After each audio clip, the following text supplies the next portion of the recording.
have your seat. Welcome back.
Honourable members, we have a statement in item numbered 8, standing in the name of Honourable Mavis Kukua Bisiu.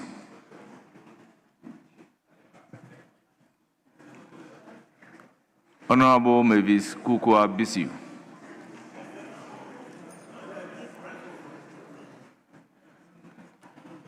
Are you ready to make your statement?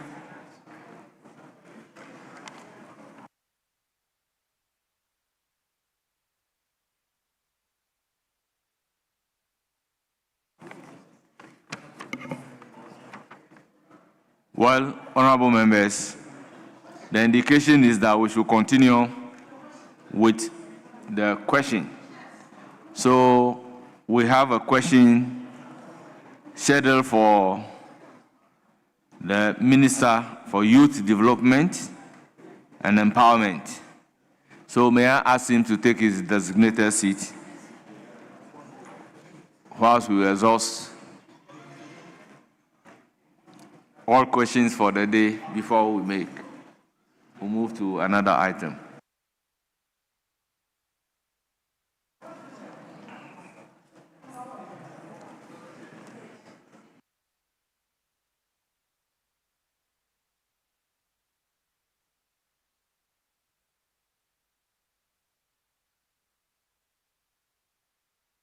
Our members will move to question numbered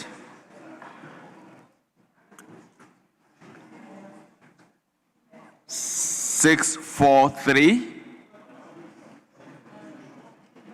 standing in the name of Dr. Grace Ayensu Dankwa, Member of Parliament for Esikado Kintan. Yes, Honorable Samsonahi. Thank you, Mr. Speaker. Mr. Speaker, with your indulgence. Please, with your permission. Mr. Speaker, with your permission,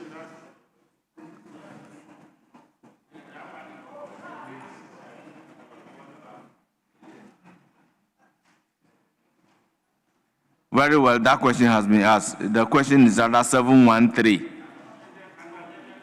Standing in the name of Simon Akibanji. No. Warrigo, Navrongo Central. Mr. Speaker, with your permission, I'm sure this should be under agent question. That's number 6. We will take question number 713 before going to the agent question. The agent question will be the last question. Mr. Speaker. Mr. Speaker. Yes. I have his authority to ask the question on his behalf. I'm seeking for your permission to ask. Very well. If you have his authority, please do. Thank you very much, Mr. Speaker. I rise to ask the Minister for Youth Development and Empowerment, when work on the stalled Upper East Youth Resource Center will resume and completed for use, that is in Navrongo.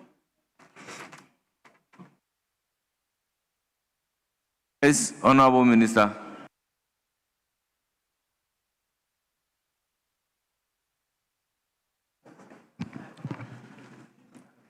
Mr. Speaker, the Upper East Youth Resource Center is among the 8 uncompleted multi-purpose youth resource centers that was taken over by the ministry. The project commenced in 2018 and was designed as a one-stop center for youth congregation and development. The primary objective of the project was to enhance youth development by developing and sharpening their talents, providing entrepreneurship training, and encouraging the youth to acquire life skills in order to make valuable contributions to national development. The project was completed in 2 phases, Phase 1 and Phase 2, with Phase 1 including spectator stands, football pitches, running tracks, tennis courts, handball and volleyball courts. The design also provided spaces under the sheds for offices for youth development training, a counseling center, an ICT center, a restaurant, and a youth-friendly health center. Phase 2 included ticketing booth, security gates, inner perimeter fence, floodlights, construction of storm drains, provision of an electricity transformer, external works of pavement and lawns. Mr. Speaker, the following works were completed under the Phase 1. Earthworks were completed, construction of the VIP stands and 3 spectator stands, also stands completed. The FIFA standard football pitch is 85% complete. The running track sub-base is 70% complete. Work on Phase 2 contract could not commence due to budgetary constraints, which has significantly affected the progress of the projects. Mr. Speaker, the main source of funding for the National Youth Authority is the 5% of the District Assembly's Common Fund, as indicated in the National Youth Authority Act, Act 939. However, only 0.6% was allocated to the National Youth Authority in 2025. And out of this allocation, only 55% of the 0.6 was received. In addition, the National Youth Authority was also excluded in the District Assembly's Common Fund disbursement formula for 2026, as approved by this August House. The situation has greatly affected the National Youth Authority's ability to complete the remaining resource centers, including the Navrongo Resource Center. Mr. Speaker, the ministry has already appealed to your good offices to intervene for the District Assembly's Common Fund Secretariat to consider releasing the required funds as prescribed by law to the authority to enable it to complete the Youth Resource Centers projects, including that of the Navrongo projects. Thank you, Mr. Speaker. Honourable Member, any supplementary question? Thank you very much, Mr. Speaker. Mr. Minister, please, my question is, I want to know whether if you are aware that the Phase 1 that you talked of, be the stands, be the tracks, the track that you talked of, the spectator stand, the whole roof is ripped off. I don't know, are you aware of it? Yes, Honourable Minister. Yes, Mr. Speaker, we are aware that there are some challenges with the construction that was done. But once again, it's because we don't have funding to complete the projects. That is why the projects are deteriorating. Thank you. Any further question? Thank you very much, Mr. Speaker. Mr. Speaker, I would like to know from the minister, should we be expecting the works to commence again, or we should wait till when the ministry is adequately financed to work on it for us? So you have answered your own question. The work will commence when funds is available. So why are you asking whether you are waiting for the work to commence or when fund is made available? Mr. Speaker, rephrase your question. Okay. Mr. Speaker, I would like to know from the minister, when will they commence work on it again? Thank you. Honourable Minister, maybe he wants to hear from you. Thank you, Mr. Speaker. Like I said, The only source of funding for the National Youth Authority was the 5% allocation that the NYA Act prescribed. Unfortunately, this year's formula, the National Youth Authority was not even considered. And so we've appealed to this August House to intervene on behalf of the National Youth Authority. Once we get funding, we will commence work on all the abandoned projects. Thank you. Yes. Mr. Speaker, thank you very much. Very well. I want to know from Minister, then what steps will the ministry take to avoid further deterioration? Yes, Minister.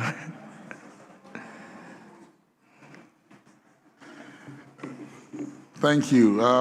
Mr. Speaker, now that the Honourable Member has drawn our attention to the state of the facility, we will have some communications with our facility managers and ask them if they can do any interventions on our behalf. But once again, it all boils down to the issue of funding.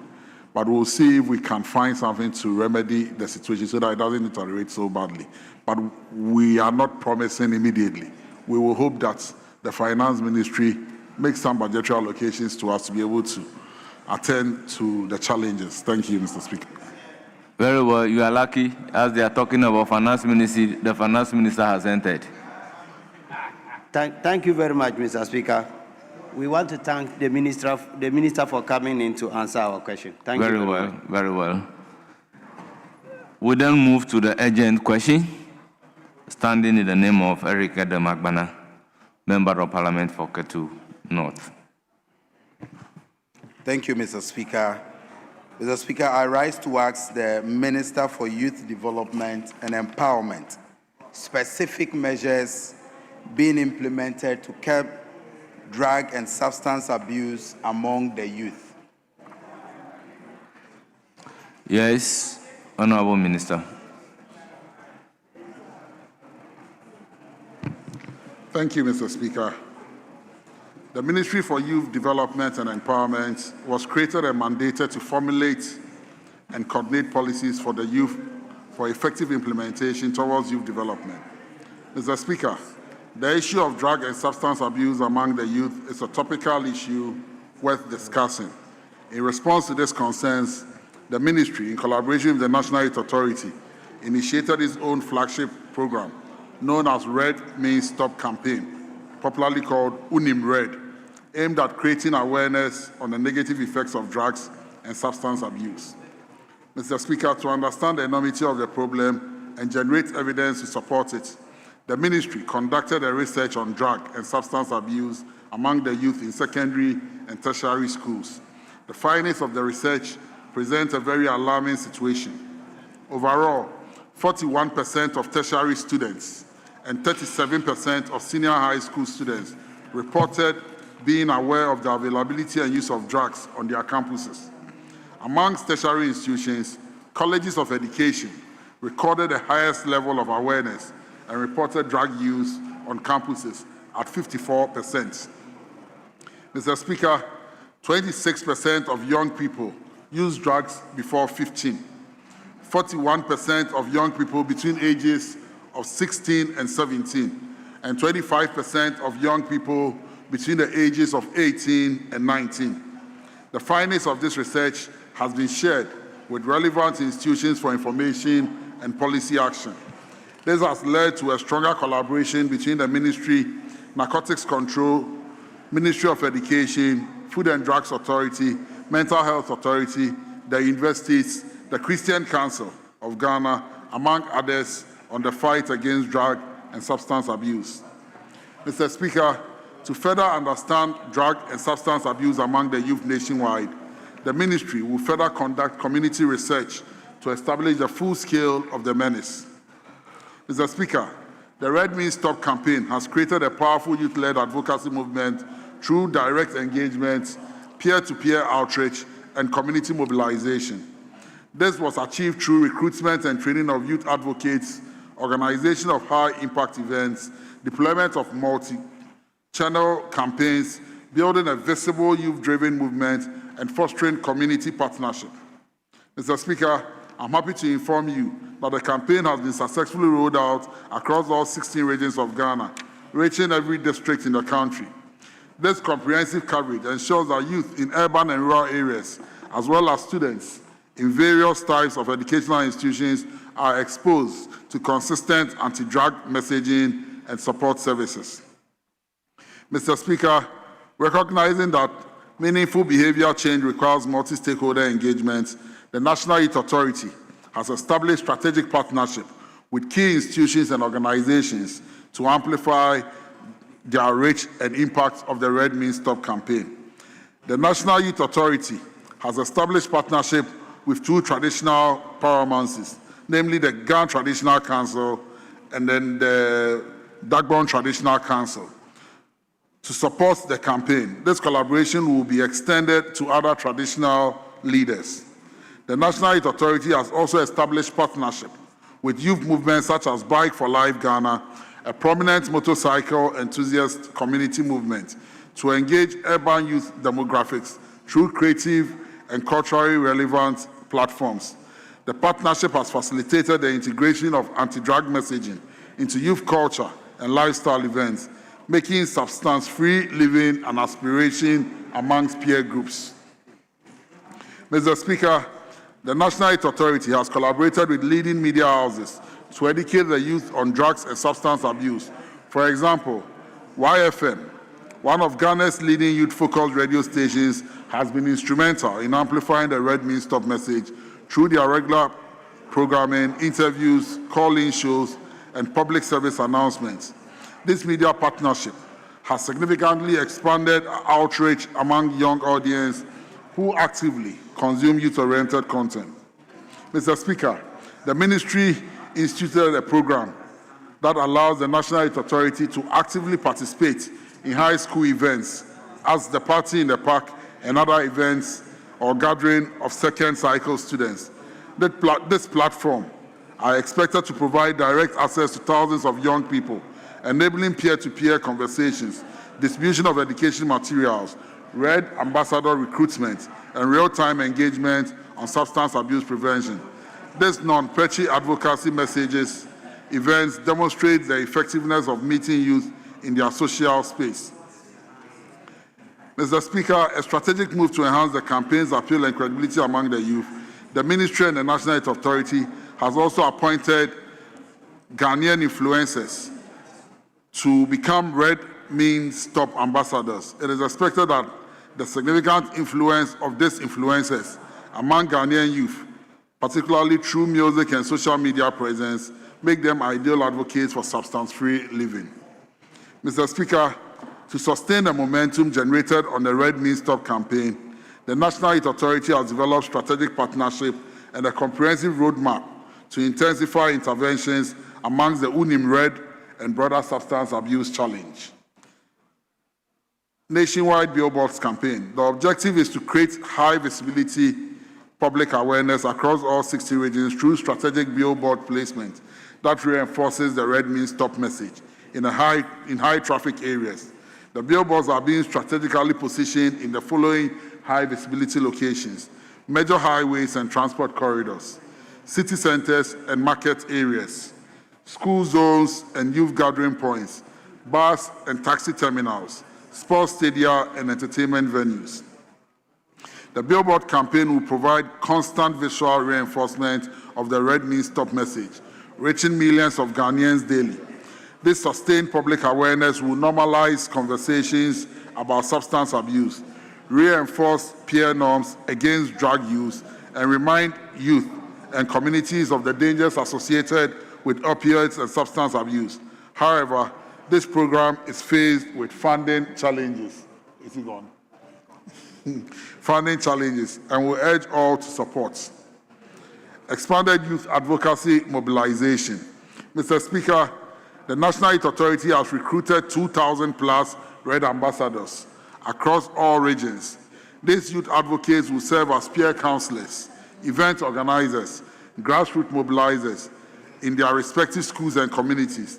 The training program equipped ambassadors with skills in peer-to-peer communication, event planning, digital advocacy, public speaking, and community mobilization. The National Health Authority plans to conduct 500 plus schools outreach events annually by organizing Red Means Stop rallies and youth festivals in communities, concert tours, featuring popular artists, host inter-school sports tournaments, promote substance-free athleticism, and conduct talent showcase in drama, poetry, dance, and arts with substance abuse prevention teams. Institutional partnership and policy development. The ministry is forging partnership to strengthen collaboration with the Ghana Education Service, the Ministry of Health, the Narcotics Control Commission, establishing red advocacy clubs as permanent features in second cycle institutions, develop comprehensive substance abuse prevention policies for schools, creating referral systems, connecting students to treatment and rehabilitation services, and engaging religious institutions, traditional authorities, and community leaders as anti-drug advocates. Mr. Speaker, to help youth drug addicts undergo rehabilitation services, the ministry has acquired a 3-acre land at Ekrapime Kropon to construct a youth rehabilitation center. The project is being carried out in collaboration with SNIT. Mr. Speaker, in conclusion, the ministry will continue to implement these programs, monitor and assess the impact of these interventions, review them when necessary, and explore other interventions to curb this menace. We'll also work with other stakeholders to ensure that youth engaged in drug and substance abuse are given the needed support in rehabilitation for proper care, and this is where we pledge the support, and this is where we pledge that Parliament support us to redeem the youth of Ghana. Thank you, Mr. Speaker. Honorable Adam Agbana, any supplementary question?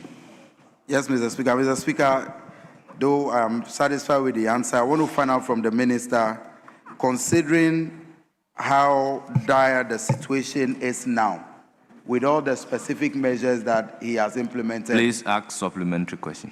With all the measures that he has listed, what role can we as members of Parliament play to facilitate the processes? Very well, Minister. Thank you, Mr. Speaker. Parliament is a very important institution, and we believe that the role of members of Parliament will be instrumental in fighting drug abuse. We believe in advocacy than prevention, and so every member of Parliament can also take it upon himself that on every platform that they get the opportunity to engage their community, they will spend about 5 to 10 minutes engaging their communities on issues of drug and its related problems. Also, we will plead with this August House that funding is a very big problem. Unfortunately, we treat issues of youth development like footnotes, but it is a real threat that confronts all of us. And so we believe strongly that Parliament can also help in advocacy and asking for community support in funding programs that are related to the issues of drug abuse. I have always said that drug abuse is not an individual problem. It is a community disease. And if one person in your community starts abusing drugs, it affects the whole community. And as a country, we must begin to pay attention to it. The data I shared with you, if 41% of our tertiary students are aware of the active use of drugs on their campuses, and 37% of our second cycle students are aware, this is a national crisis that we should all put our shoulders to the wheel to fight it. And members of Parliament can lead in this advocacy better than any other group. And so we expect Parliament to support in every way necessary to bring the conversations to the fore so that we discuss it. It should become part of our everyday conversations.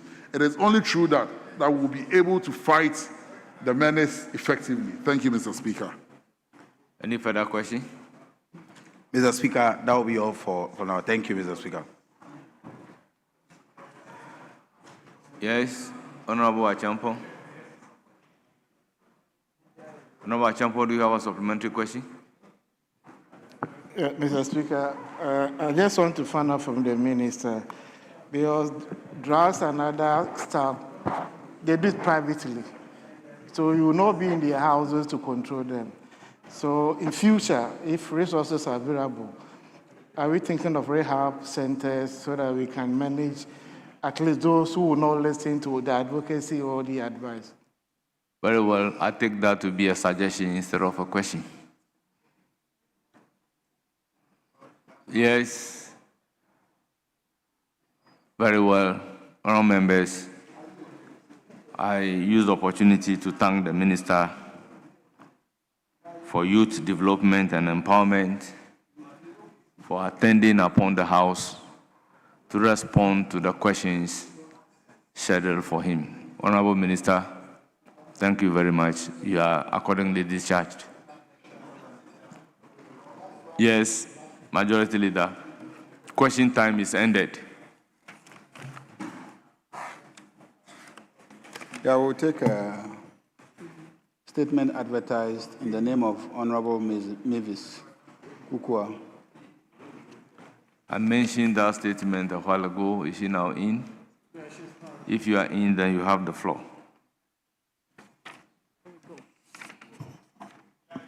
Thank you, Mr. Speaker. Mr. Speaker, I rise today to speak of a king whose blood watered the foundations of resistance on the Gold Coast. I speak of a hunter kingdom.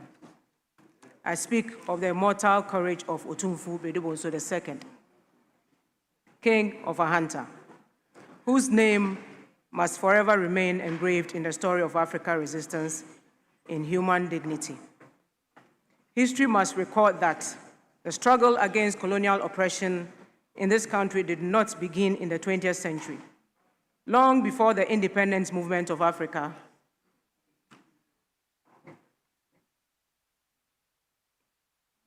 and long before the Berlin Conference partitioned our continent, the people of Ahanta had already risen in defense of their sovereignty, dignity, and freedom. Mr. Speaker, Ahanta land was not merely a collection of fishing and trading communities along the coast. It was a proud and organized kingdom with authority, culture, military strength, and an unyielding determination to govern its own affairs. Yet, like many African societies, Ahanta became a major target for European exploitation through trade, territorial manipulation, and the cruel machinery of transatlantic slave trade. Consequently, the Ahanta coast became occupied by a chain of European forts and trading posts. Mr. Speaker, in the late 1830s, the Dutch colonial administration sought to impose absolute authority over the Ahanta kingdom. They interfered in local governance, manipulated trade, and attempted to reduce the proud Ahanta people into subjects of foreign rule. But Otumfu Bedubonso II, king of Ahanta kingdom, refused to surrender the dignity of his people. The result was the historic Ahanta-Dutch War of 1837 to 1838, one of the earliest organized African resistance against European colonial domination on the Gold Coast. Let us state without fear that this war was not a rebellion born out of lawlessness. It was a war for sovereignty. It was a struggle for the right of Africans to govern themselves on their own land. Despite the bravery of Ahanta warriors, the superior weapons and reinforcement of the Dutch eventually overwhelmed the kingdom. Otumfu Bedubonso II was captured and publicly executed on the 27th of July, 1838. Mr. Speaker, the cruelty did not end with his death. After his execution, his body was desecrated. His head was severed and transported together with 5 other Ahanta heroes to the Netherlands as colonial trophies and so-called scientific specimen. For more than 170 years, the head of a Ahanta king, a son of a hunter, remained in Europe, separated from the soil and ancestors to whom he belonged. The destruction that followed did not end with the humiliation of Otumfu Bedubonso II. The Ahanta kingdom itself was devastated. Communities were destroyed. Authority structures weakened, and social fabric of Ahanta deliberately destabilized. Having subdued the kingdom, the Dutch tightened their control over the Ahanta people through division, distrust, and the weakening of the unity that once defined our land. The seeds of division planted during that painful colonial era continue to echo through generations in the form of chieftaincy disputes, struggles over identity, and the long battle for the Ahanta language to receive its rightful recognition within our educational curriculum and national life. What greater symbol of colonial humiliation could there be? Mr. Speaker, history has a way of restoring dignity to those who oppression seeks to erase. In 2009, following diplomatic efforts between Ghana and the Netherlands, the remains of Otumfuo Bedubonso II were finally returned home to Ghana and currently at the 37 military hospital. However, other artifacts are yet to be returned, including the skulls of 5 other heroes of Ahanta. The story of Otumfuo Bedubonso is not only Ahanta history, it's a Ghanaian history. It is an African history. It reminds us that our ancestors were never passive victims of colonialism. They resisted, they fought, they sacrificed, they defended their land with honor and courage. Mr. Speaker, under the leadership of His Excellency President John Dramani Mahama, and through the tirelessness diplomatic efforts of Honorable Minister for Foreign Affairs Samuel Okudzeto-Ablakwa, the United Nations General Assembly officially recognized the transatlantic slave trade and the enslavement of Africans as the gravest crime against humanity. This recognition is a victory for justice, truth, and dignity of our ancestors. It is a declaration to the future generations that the pain of millions of Africans who were captured, chained, sold, and scattered across the world shall never be forgotten. Through this recognition, the sacrifices of Otumfuo Bedubonso II and other great sons of Ahanta have now found acknowledgement before the conscience of humanity. Their resistance was not in vain. Their struggle has been part of a global acknowledgement and that Africa resisted oppression, defended its dignity, and continues to rise with courage and honor before the world. May the memory and spirit of Otumfuo Bedubonso forever inspire courage in the face of oppression. Ahanta will rise again. Thank you, Mr. Speaker. Yes, Majority Leader, how many comments do we take? We also have another statement. We have 2 more statements. Yes, so, Honourable Member, you have the floor. Thank you so much, Mr. Speaker, for the opportunity. First of all, I would like to thank the Honourable Member of Parliament for Ahanta West for a rather interesting and thought-provoking statement. Mr. Speaker, we celebrate our independence every year, but hardly do we reflect on the sacrifices great individuals have made to attain this particular great day of ours. Mr. Speaker, if you look at the academic literature, usually we celebrate the intelligentsia, the Big Six, and several other top-ranking names, but we hardly pay attention to people who have made individual sacrifices, especially our traditional leaders. Mr. Speaker, colonialism has interfered with our traditional system of governance. It has actually manipulated our traditional system of governance. It has interfered in our cultural system, and it has reduced the dignity of most people who were colonized to nothing. It was against this background of some of these vices of colonialism that great people like King Bedubonso II rose to the occasion and then fought with his blood colonialism and the colonial impact. The Ahanta Dutch Wars, as my honorable member referred to, were fought between 1837 to 1839, and most of this was to counter the barbarism that came with colonialism. Mr. Speaker, King Bedubonso II was not only beheaded, as my learned colleague has mentioned, but his head was kept in a museum, in a jar at the leading University Medical Center. Towns from Ahanta Kingdom, from Takoradi to Cape Town to Cape 3 Points were burned down as a result of this colonial resistance and struggle. Mr. Speaker, it is very important to note that we should not only celebrate the Independence Day, but also celebrate people who have made great sacrifices and reflect upon these sacrifices so that we learn lessons and then also teach those who are coming, the young ones who are coming after us, to know that these days were not only achieved by the might of collective people, but sacrificial instances, but not the might of every other Ghanaian, but the very important individual sacrifices that we often overlook are the people who have really made greater sacrifices. Thank you so much, Mr. Speaker, for the opportunity. Thank you. Yes. Thank you very much, Mr. Speaker, for the opportunity. Let me start off by commending the honourable member for Hunter West for bringing this particular issue to the fore.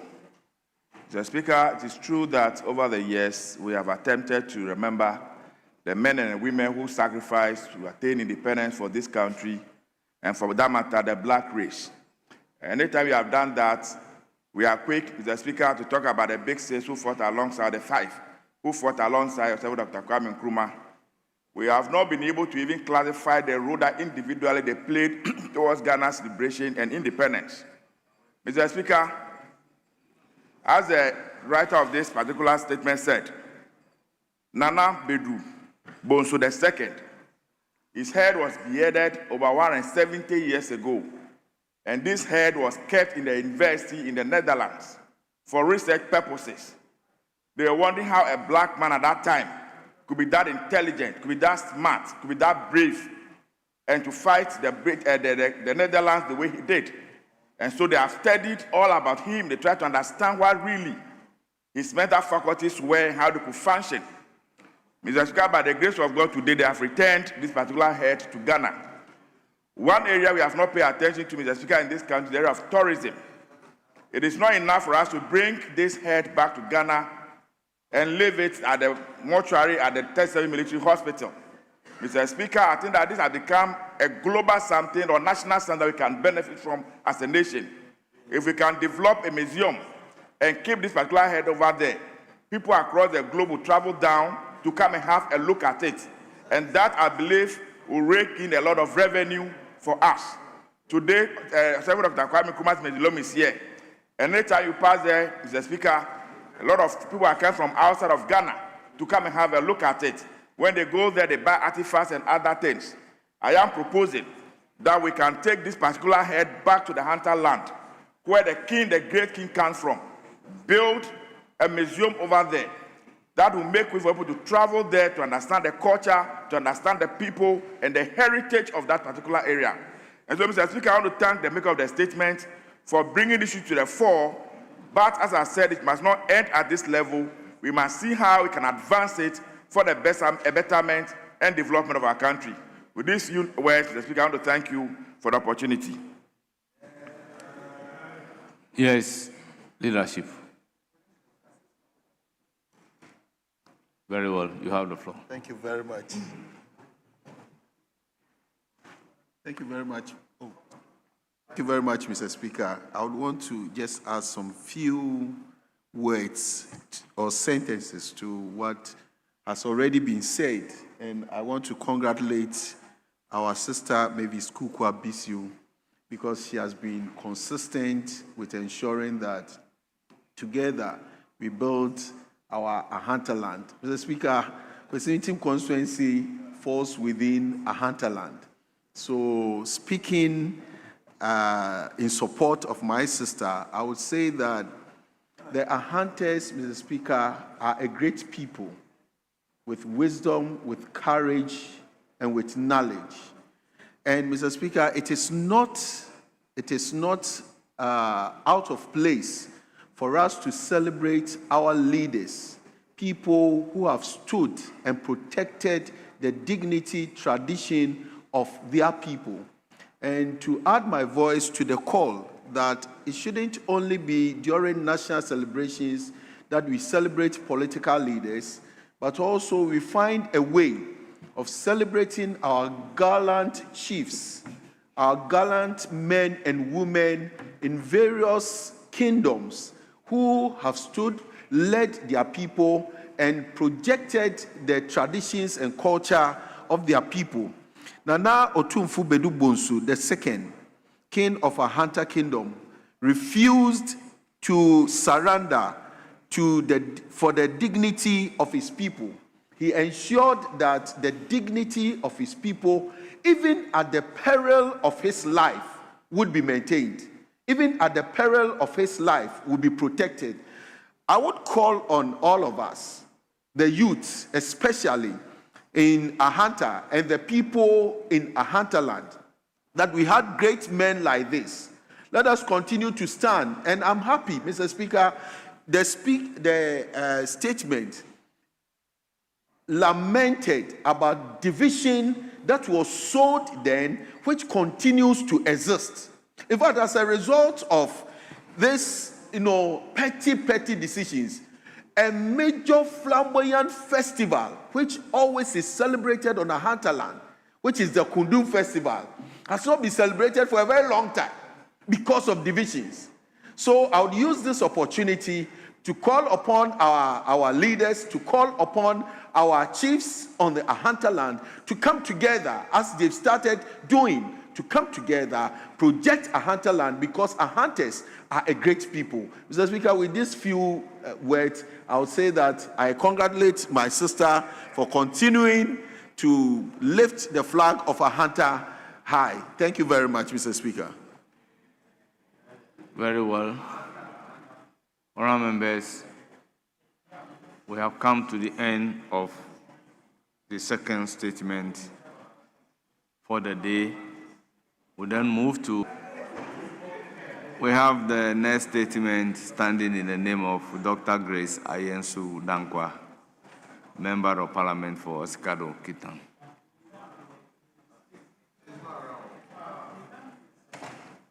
Well, I would urge the clerk at table to publish the statement in the importance, which is the growing prevalence of HIV among our young people and the implications it holds for future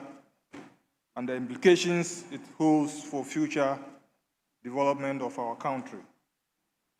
Mr. Speaker, every nation is built on the strength of its human capital. No amount of natural resources, infrastructure, or technological advancement can substitute for a healthy, productive, and educated population. It is therefore imperative that we pay close attention whenever there are indications that the health of our young people, the future workforce, and leadership of this nation is under serious threat. Mr. Speaker, some Ghanaians were deeply concerned. 334,721 Ghanaians are currently living with HIV, including 37, recording the highest number of new infections in the country. Mr. Speaker, particularly worrying is the disproportionate impact of HIV on women and girls. Nearly 69% of all persons living with HIV in Ghana are women, while women account for approximately 67% of all new infections. This trend has serious implications for gender equality, maternal health, and the country's long-term socio-economic development. Mr. Speaker, reports from the Ghana Demographic and Health Survey 2022 indicate that only 36% of young women and 37% of young men aged 15 to 24 years are knowledgeable about HIV prevention. Mr. Speaker, the same report indicated that among young women who had sex in the last 24 months with a person who neither was their husband nor lived with them, 14% used a condom during their last sexual intercourse with such a partner. The rate of condom use among same male counterparts was about 28%. Evidence from the Ghana AIDS Commission attributes the increasing infections among young people partly to decline in sustained HIV education and awareness campaigns over the past decade. Many young people have reached adulthood without adequate knowledge on HIV prevention. Poverty, unemployment, substance abuse, early sexual activity, multiple sexual partners, and limited access to youthful-friendly health services continue to increase their vulnerability. Mr. Speaker, HIV is not merely a health issue. It is a development challenge. It affects the country's human capital by reducing productivity, increasing healthcare costs, and weakening economic growth. In 2024 alone, Ghana recorded 12,614 AIDS-related deaths, including approximately 840 deaths among young people aged 15 to 24 years. These are lives lost during the most productive years of our nation's development. The epidemic also places enormous pressure on the healthcare system through the cost of testing, treatment, and long-term care. It disrupts education as many affected young people experience stigma, absenteeism, and school dropout.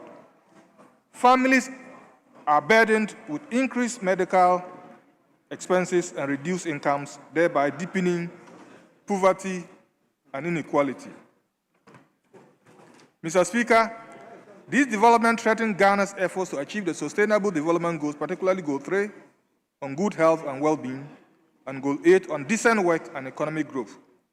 Protecting the health of our young people is therefore not only a public health responsibility, but also a constitutional obligation and an investment in our national development. Mr. Speaker, while I commend the government, the Ghana AIDS Commission, Ministry of Health, Ghana Health Service, and development partners for the progress made in expanding access to treatment and prevention services, current trends call for renewed national action. I therefore wish to make the following recommendations. Government should operationalize the National HIV and AIDS Fund as established by Act 938 in 2016 to provide financial resources for the national strategic response.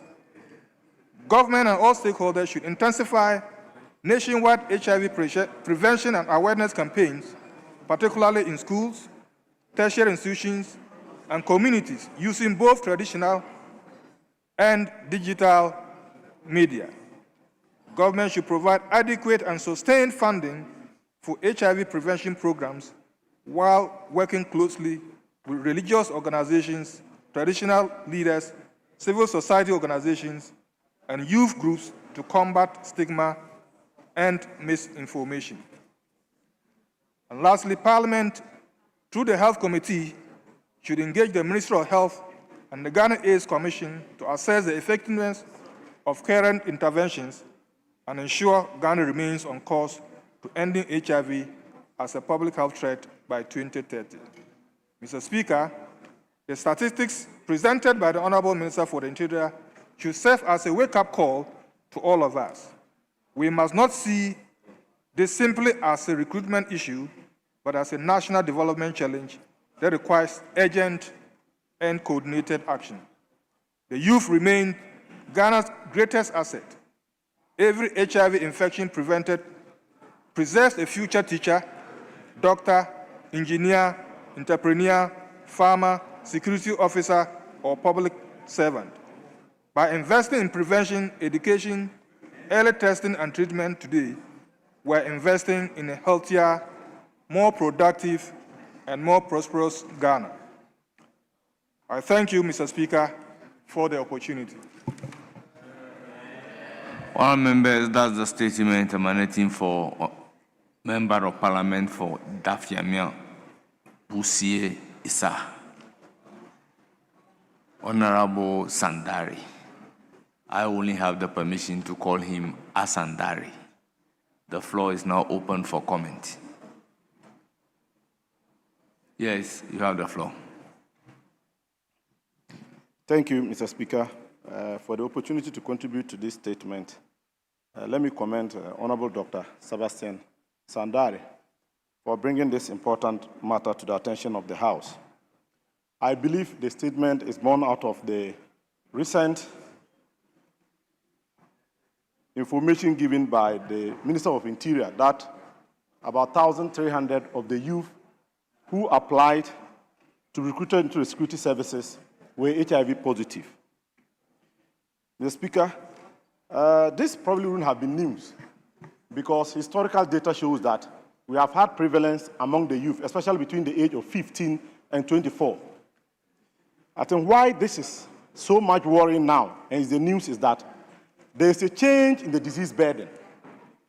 Historical data shows that about 11% of the burden of HIV infection has always been with the age group 15 to 24. But from the data we have now from Ghana AIDS Commission, it shows that for 2024 alone, out of the 15,000 infections, 4,000 of these were within this age group. It shows that now the disease burden, 30% to 31% of the disease burden is now with this age group, 15 to 24. That is 3 times what has always been the situation. And it is worrying because this is a youthful age. Ordinarily, you think that the initiation of sexual activity should not be within the ages of 15, probably until after 18 or 21. Shortly, the Minister for Youth Development made, in his response to the question in this House today, indicated that we have similar proportions of the youth exposed to drugs, especially red. So we are now beginning to get a double burden. We have this population disproportionately targeted and infected by the disease, and the same population also exposed to drug. Mr. Speaker, it will surprise you to know that unconfirmed data shows that people now easily buy aphrodisiac than they buy protection, such as condom. And shown in the data that has been presented here, only 14% of the people who have initiated sexual activity have used condom, only 14% among this group. That's for females, and 28% for males. It's worrying. It means that over 70% of people in this age group that in the last time have been involved in sexual activity have not used any form of protection. And that is challenging. And it's quite serious, and we need to pay attention. I feel that our interventions are not achieving the desired results. And until we pay attention, we are going to retrogress. The progress that we have made as a country in fighting HIV will be reversed, and that will be dangerous. And we all know that between the age of 15 and 24, that's an active population. And we can't have them being infected. So I think that we have to relook the strategies. I think that the interventions by the National AIDS Commission or the Ghana AIDS Commission will have to be looked at.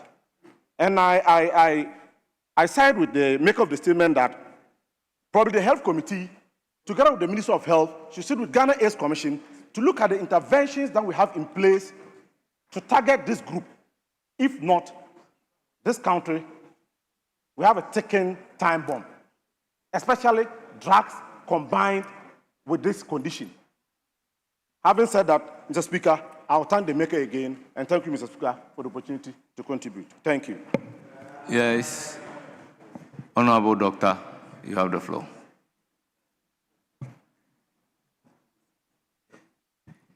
Thank you, Mr. Speaker, for the opportunity to contribute to the statement ably made by my colleague, Dr. Sandari, and also contributed Dr. Honorable Anthony contributing meaningfully to it with a lot of proposals and suggestions on how we could mitigate the spread of HIV in our country. I think from the recommendations being given by the two, it's obvious that I have nothing to say but to support them and really call on the HIV Commission to sit down with the needed stakeholders to frame up new measures and new educational materials to educate the public about the transmission of HIV. HIV is a disease that has been for contraceptive materials to prevent themselves from acquiring HIV. But that is not the case in these days. I think this is firmly supported by the abuse of certain drugs and certain aphrodisiacs, like my colleague said, to enhance their potency, and also it makes them oblivion. They become oblivion of the need to protect themselves during sex active moments of having intercourse with their partners. The other issue is that very young people, because of the drug addiction and because of social vices, they do not really listen to any educational material on the internet. If you get a young person and ask him to let you see the trend of what he has browsed on the internet, it's all about fictitious things. No one cares about going to browse on education to protect their own life. It's about who has gossiped this, who has said this, who has played the nice music, who has scored a goal. No one has, look, get the young people. You will not find anybody going to see how to protect myself from sexual transmitted diseases. They're only thinking of how they can take a lot of red with hot minerals to charge themselves. And I think our religious and moral education in all our families, I'm very concerned about education. Perhaps it's failing us. We are a country of Christians, Muslims. I think 80% of the country are very religious. How then do our young chaps get involved in these drugs, get involved in unprotected sex, when education is ongoing by the AIDS Commission in schools, in churches, in mosques, everywhere? So to me, there is the need for the Commission to look at new measures on how to ramp up education and conscientize our youth. And there's also the need for the Ministry of Interior and the security agencies and the Pharmacy, Food and Drugs Board to work on how to curb the sales of aphrodisiacs and the sales of these unauthorized drugs that the young chaps are using to induce themselves. And when they get to the ecstasies and the euphoria, they practice this unprotected sex and at the end acquire HIV.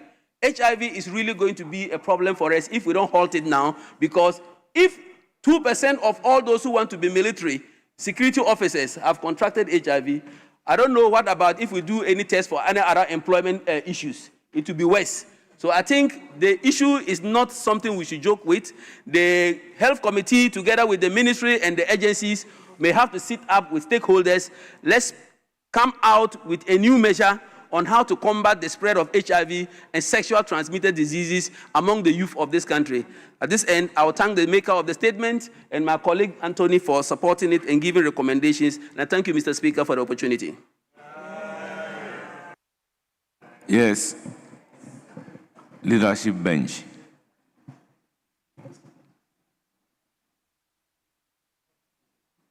Thank you, Mr. Speaker. Sorry, Mr. Speaker, I will yield to... Very well, you have the floor.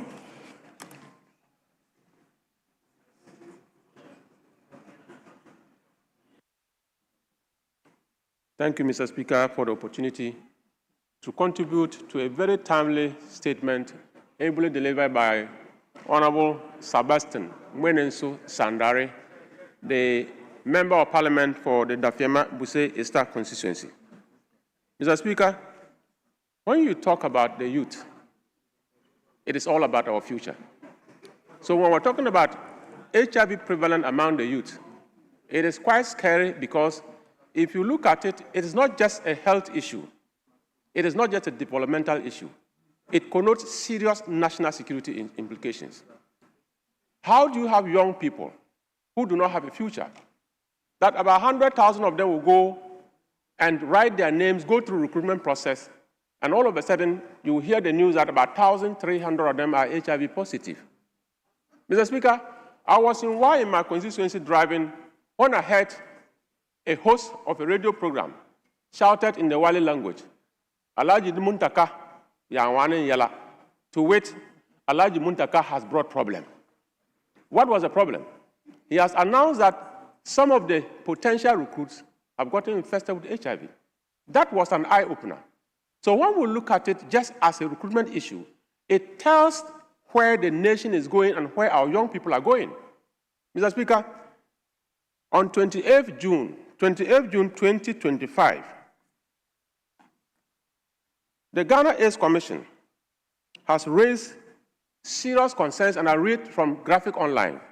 The Ghana AIDS Commission has raised concerns over a rising number of new HIV infections among young people aged between 15 and 25, a development that is shifting the national infection pattern away from traditional high-risk groups. Mr. Speaker, the traditional high-risk groups were just two: commercial sex workers and men having sex with men.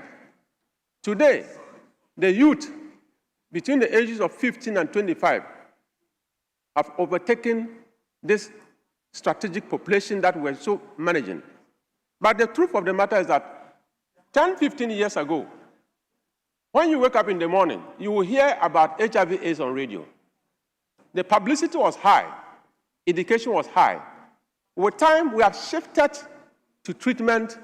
We have shifted away from education to treatment.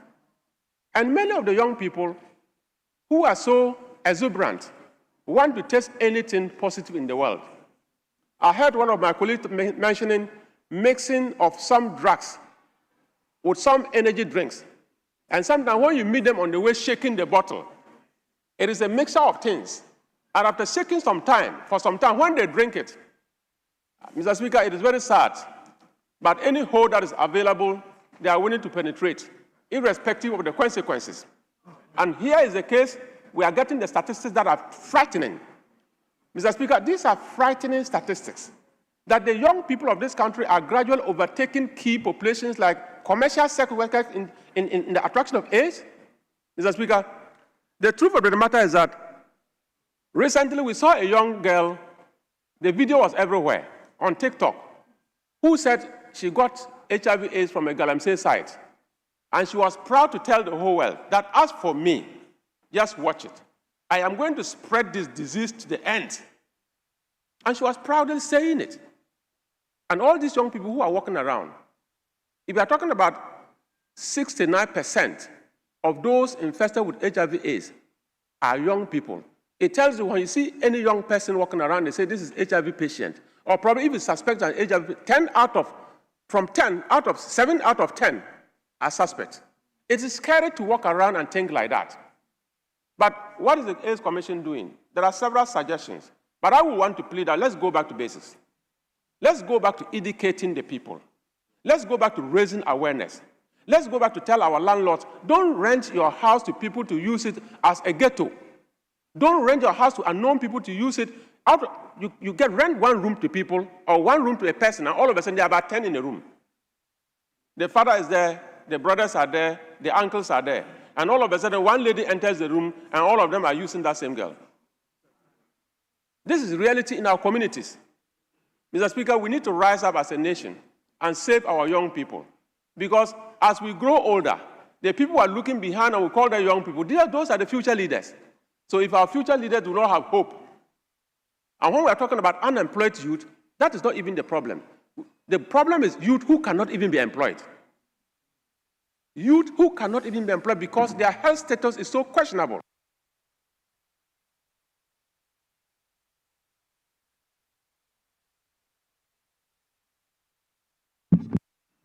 Honourable members, that brings us to the end of that statement. We have one more statement standing in the name of Honourable Mahama Ayarga. By the circumstances, we may have to move to take our University of Defense bill and do some clauses, then we'll come back to take that statement.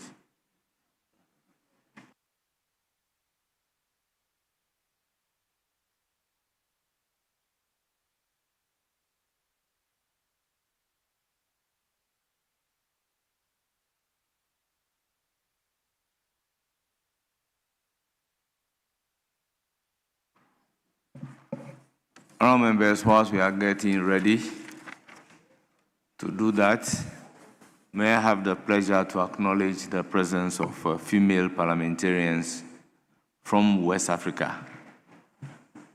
They came for a conference in Ghana, organized by Women in Politics Forum.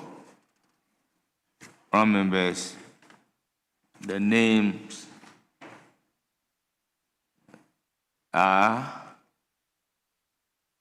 Barrister Eberi Jendu, President, Women in Politics Forum. Then we have Senator Ireti, the handwriting, Ningbe, Chair, Senate Committee on Women Affairs, from Nigerian Parliament, Senator from Nigeria. We have Right Honorable Ruchi Ndiaye, Second Vice President from Senegal Parliament. We have Dr. Ishata Mahoy, Minister of Gender and Children's Affairs, Sierra Leone. We have Honorable Siat Tommy, Member of Parliament from Sierra Leone. We have Honorable Alice Taylor, is a Bangora MP, Sierra Leone. We have Honorable Dr.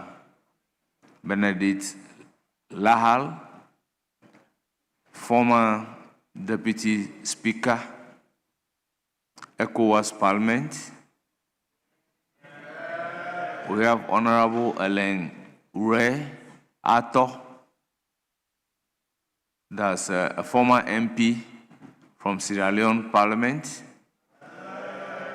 and leader Women Caucus. We have Right Honorable Comfort Ojoma, Deputy Speaker,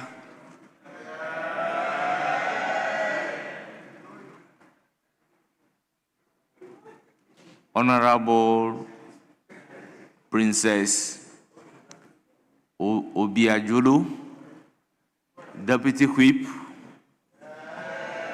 Enugu State Assembly, Nigeria. We also have Honorable Rukaya Shitu, Member, Kwara State Assembly, Nigeria. We have Dr. Fatima Saleh, Secretary, Women in Politics Forum, Nigeria. We have Honorable Victoria Onwu Biko, a candidate, Abia State Assembly, Nigeria. We have Austin Albe, consultant. We have Faith Waziri, is a program officer. Then we have Mary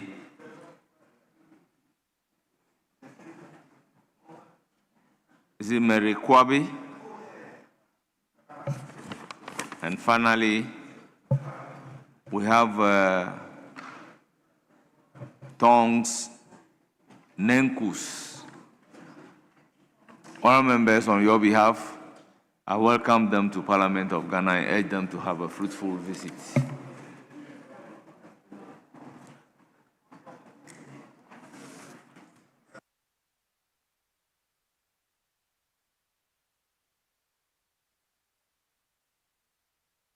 So, Honorable Leader, once you are here, we can then take your statement before we proceed to take the bill.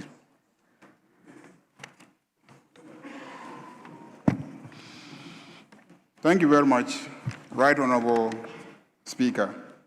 Mr. Speaker, I rise today with a profound sense of honor and humility to make this statement in commemoration of the 20th anniversary of the passing of one of Ghana's most distinguished sons, the late Right Honorable Justice Daniel Francis Kwepe Annan, former Speaker of Parliament, eminent jurist, constitutional statesman, and a patriot. Today, this House deliberately pauses from its legislative business to honor the memory of a man whose life was devoted to the service of the Republic and whose legacy continues to shape the institutions of governance and underpin Ghana's constitutional democracy. 20 years have elapsed since Justice Annan departed this life on 16 July 2006. Yet, his influence remains deeply embedded in the constitutional, legal, and parliamentary traditions of our nation. Mr. Speaker, Justice D.F. Annan belonged to that exceptional generation of Ghanaian public servants whose lives demonstrated that integrity, patriotism, moderation, and wisdom are the true foundations of public leadership. His public service career was remarkable, not merely for its longevity, but for its breadth and distinction. He commenced his legal career in the Attorney General's Department in 1958, serving successively as Assistant State Attorney, and Senior State Attorney. During those formative years, he established an enviable reputation for legal scholarship, professionalism, and dedication to public service. His exceptional abilities led to his appointment as a circuit court judge in 1964. He was elevated to the High Court bench in 1966 and subsequently appointed a justice of the Court of Appeal in 1971. Throughout his judicial career, Justice Annan earned widespread respect for his sound judgment, fairness, intellectual rigor, and unwavering commitment to the rule of law. Mr. Speaker, Justice Annan's service to Ghana extended far beyond the judiciary. He served the Republic in several important national capacities, including as chairman of the Press Freedom and Complaints Committee of the Ghana Press Commission, chairman of the Ghana Police Council, chairman of the National Economic Commission, and a member of the Legal Class Appointments Board.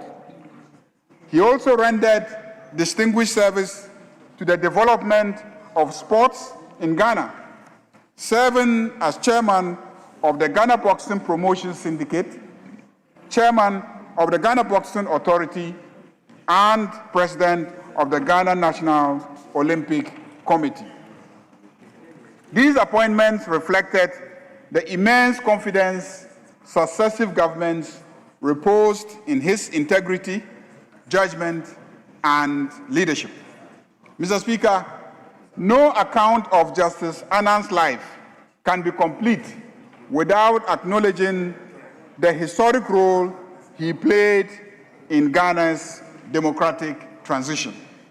In 1984, he was appointed a member of the Provisional National Defense Council, that's the PNDC, and became one of the principal advisors to the chairman of the PNDC, Flight Lieutenant Jerry John Rawlings. In the same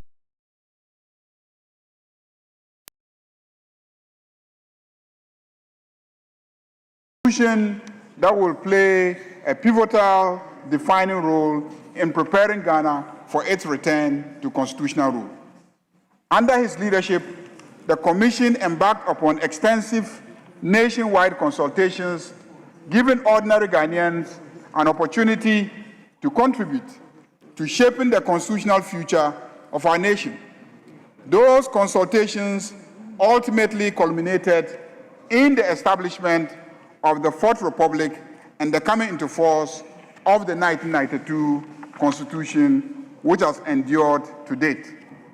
Perhaps even more importantly, Justice Anand emerged as a respected bridge between the PNDC administration and political parties, civil society organizations, and many sections of society that had opposed military rule. His wisdom, moderation, and commitment to dialogue helped replace mistrust with confidence, confrontation with consultation, and division with national consensus. In many respects, his quiet diplomacy contributed significantly to the peaceful democratic transition that Ghana continues to celebrate today. Mr. Speaker, when the Fourth Republic was inaugurated in January 1993, it was entirely fitting that Justice Anand was elected as the first Speaker of the Parliament under the new constitutional order. History entrusted him with a unique responsibility. He did not simply preside over a newly constituted parliament, he actually helped build the parliament.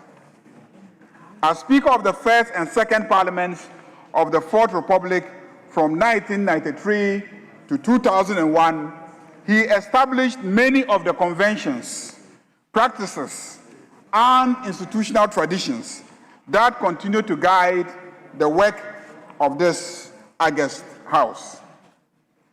His speakership was characterized by fairness, impartiality, firmness, humility, and profound respect for parliamentary procedure. Members on both sides of the House looked to him not merely as the presiding officer, but as the guardian of the dignity, independence, and integrity of Parliament. In accordance with the Constitution, Justice Anand also discharged the functions of acting president whenever both the president and the vice president were absent from the Republic, further demonstrating the immense confidence reposed in him by the Constitution and the nation. Mr. Speaker, Justice Anand's enduring legacy lies not only in the offices he occupied, but in the values he championed. He believed deeply in constitutional governance, dialogue across political divides, respect for institutions, and the imperative that democracy must improve the lives of the people. Indeed, one of the most profound reflections remains as relevant today as it was when he first made it. Justice Anand observed that from my years in government, I do realize that there is a clear linkage between political democracy and what one might call economic democracy.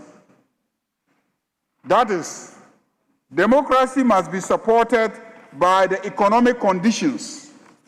This means that democracy should, in the final analysis, provide the means for sustainable development, unquote. These words remind us that democracy cannot be sustained merely through periodic elections or constitutional institutions. Democracy must also deliver justice, opportunity, inclusion, and sustainable development for the people whose sovereignty it exists to serve. Justice Annan understood that constitutional democracy was not an end in itself. Rather, it was the vehicle through which the aspirations of the Ghanaian people could be realized. Mr. Speaker, the Parliament of Ghana has therefore rightly chosen to commemorate the 20th anniversary of his passing through a parliamentary tribute, a graveside memorial ceremony, and the Justice D.F. Annan Memorial Lecture. These activities are not simply ceremonial. They are Parliament's acknowledgement of an extraordinary Ghanaian whose service transcends the judiciary, the executive, and the legislature, and whose influence continues to shape our democratic institutions. They are also a reaffirmation of Parliament's commitment to preserving the memory and celebrating the achievements of those who have made exceptional contributions to the constitutional development of our republic. Mr. Speaker, Justice Annan was deservedly honored by the Republic with the award of the Star of Ghana, one of the nation's highest state honors.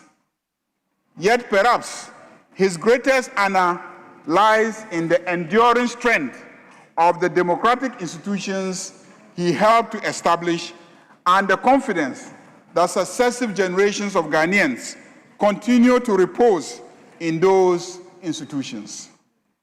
His life reminds us that institutions endure not merely because they are created by law, but because they are sustained by men and women of integrity, of wisdom, and of courage.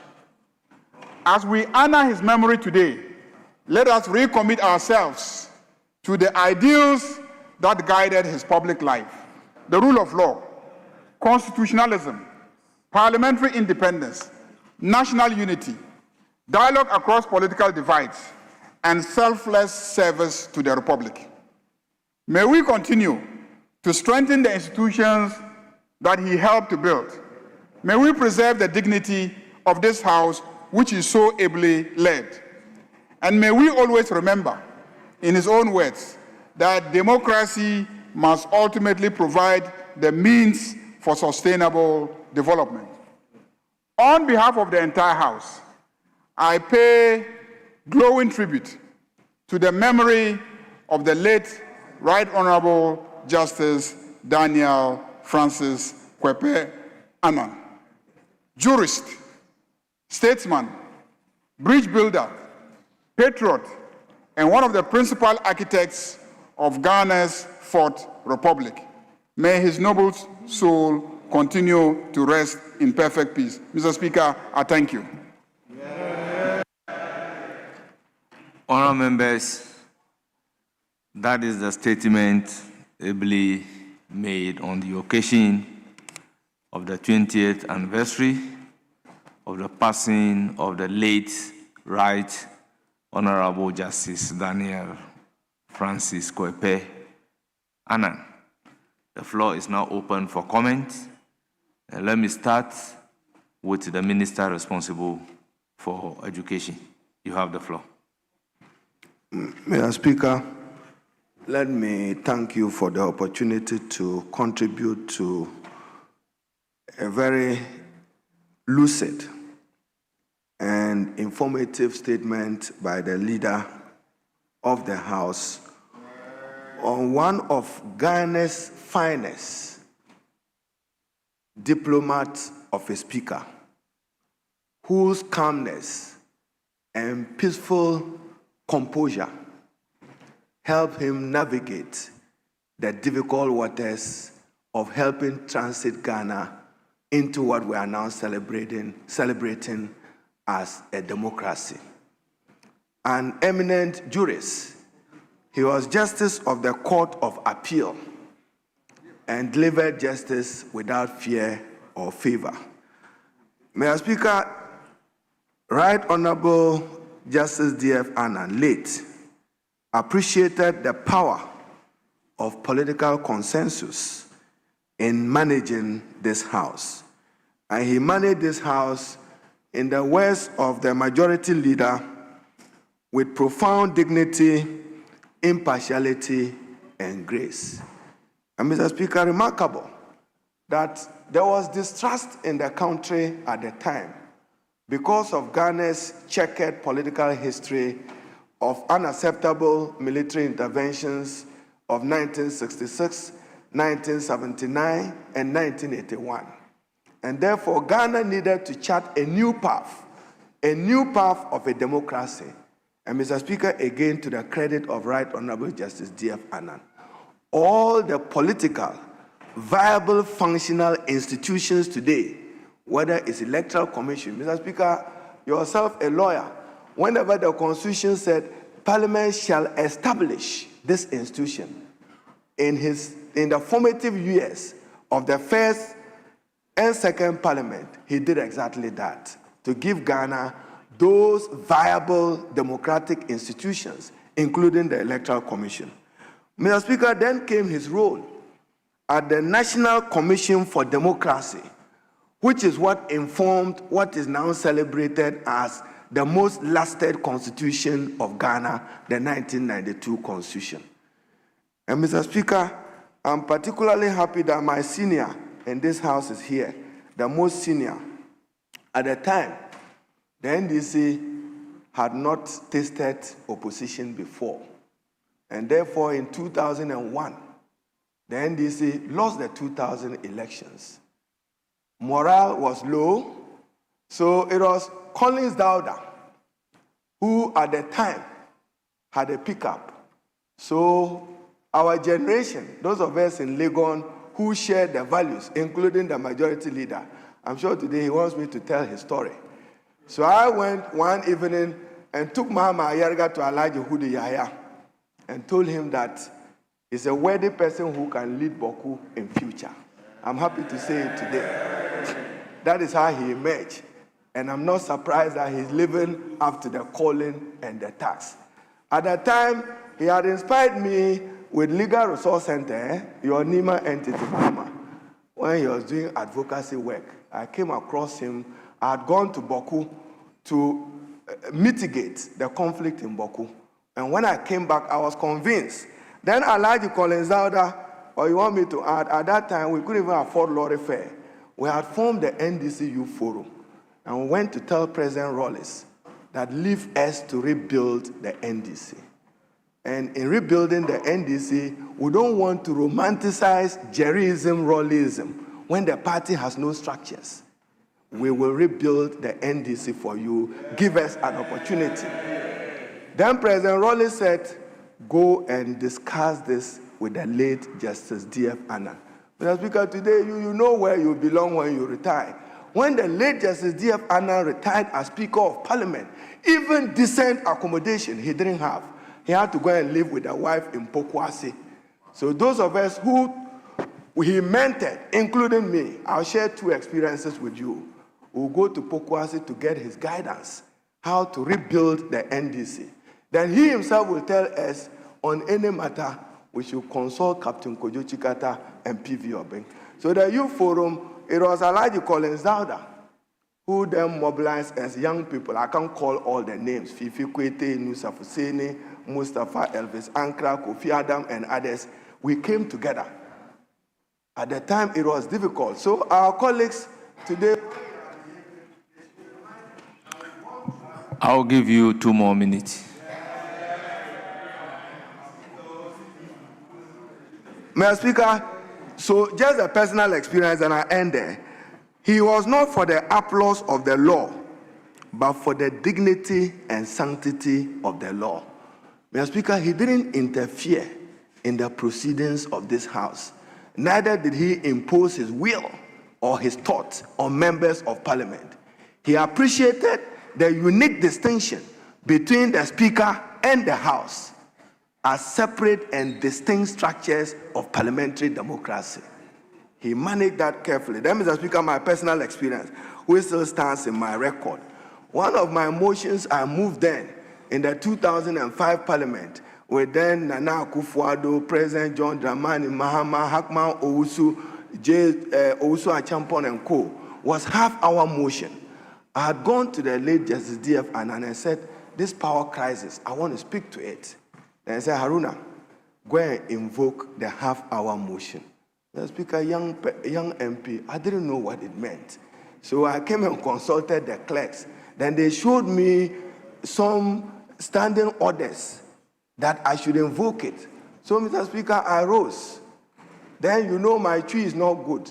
So Honorable Kandapa was around me. I said, when lights go on and off, what is it? He said, edumdumadumdum bejai. So I borrowed the word, Mr. Speaker, and spoke to edumdumadumdum bejai as ending the crisis. So to the experience, like Collins Dowda, experience simply means wisdom. So today, when I'm making a promise, I'll be guided by the lessons we learned from the late Justice D.F. Annan.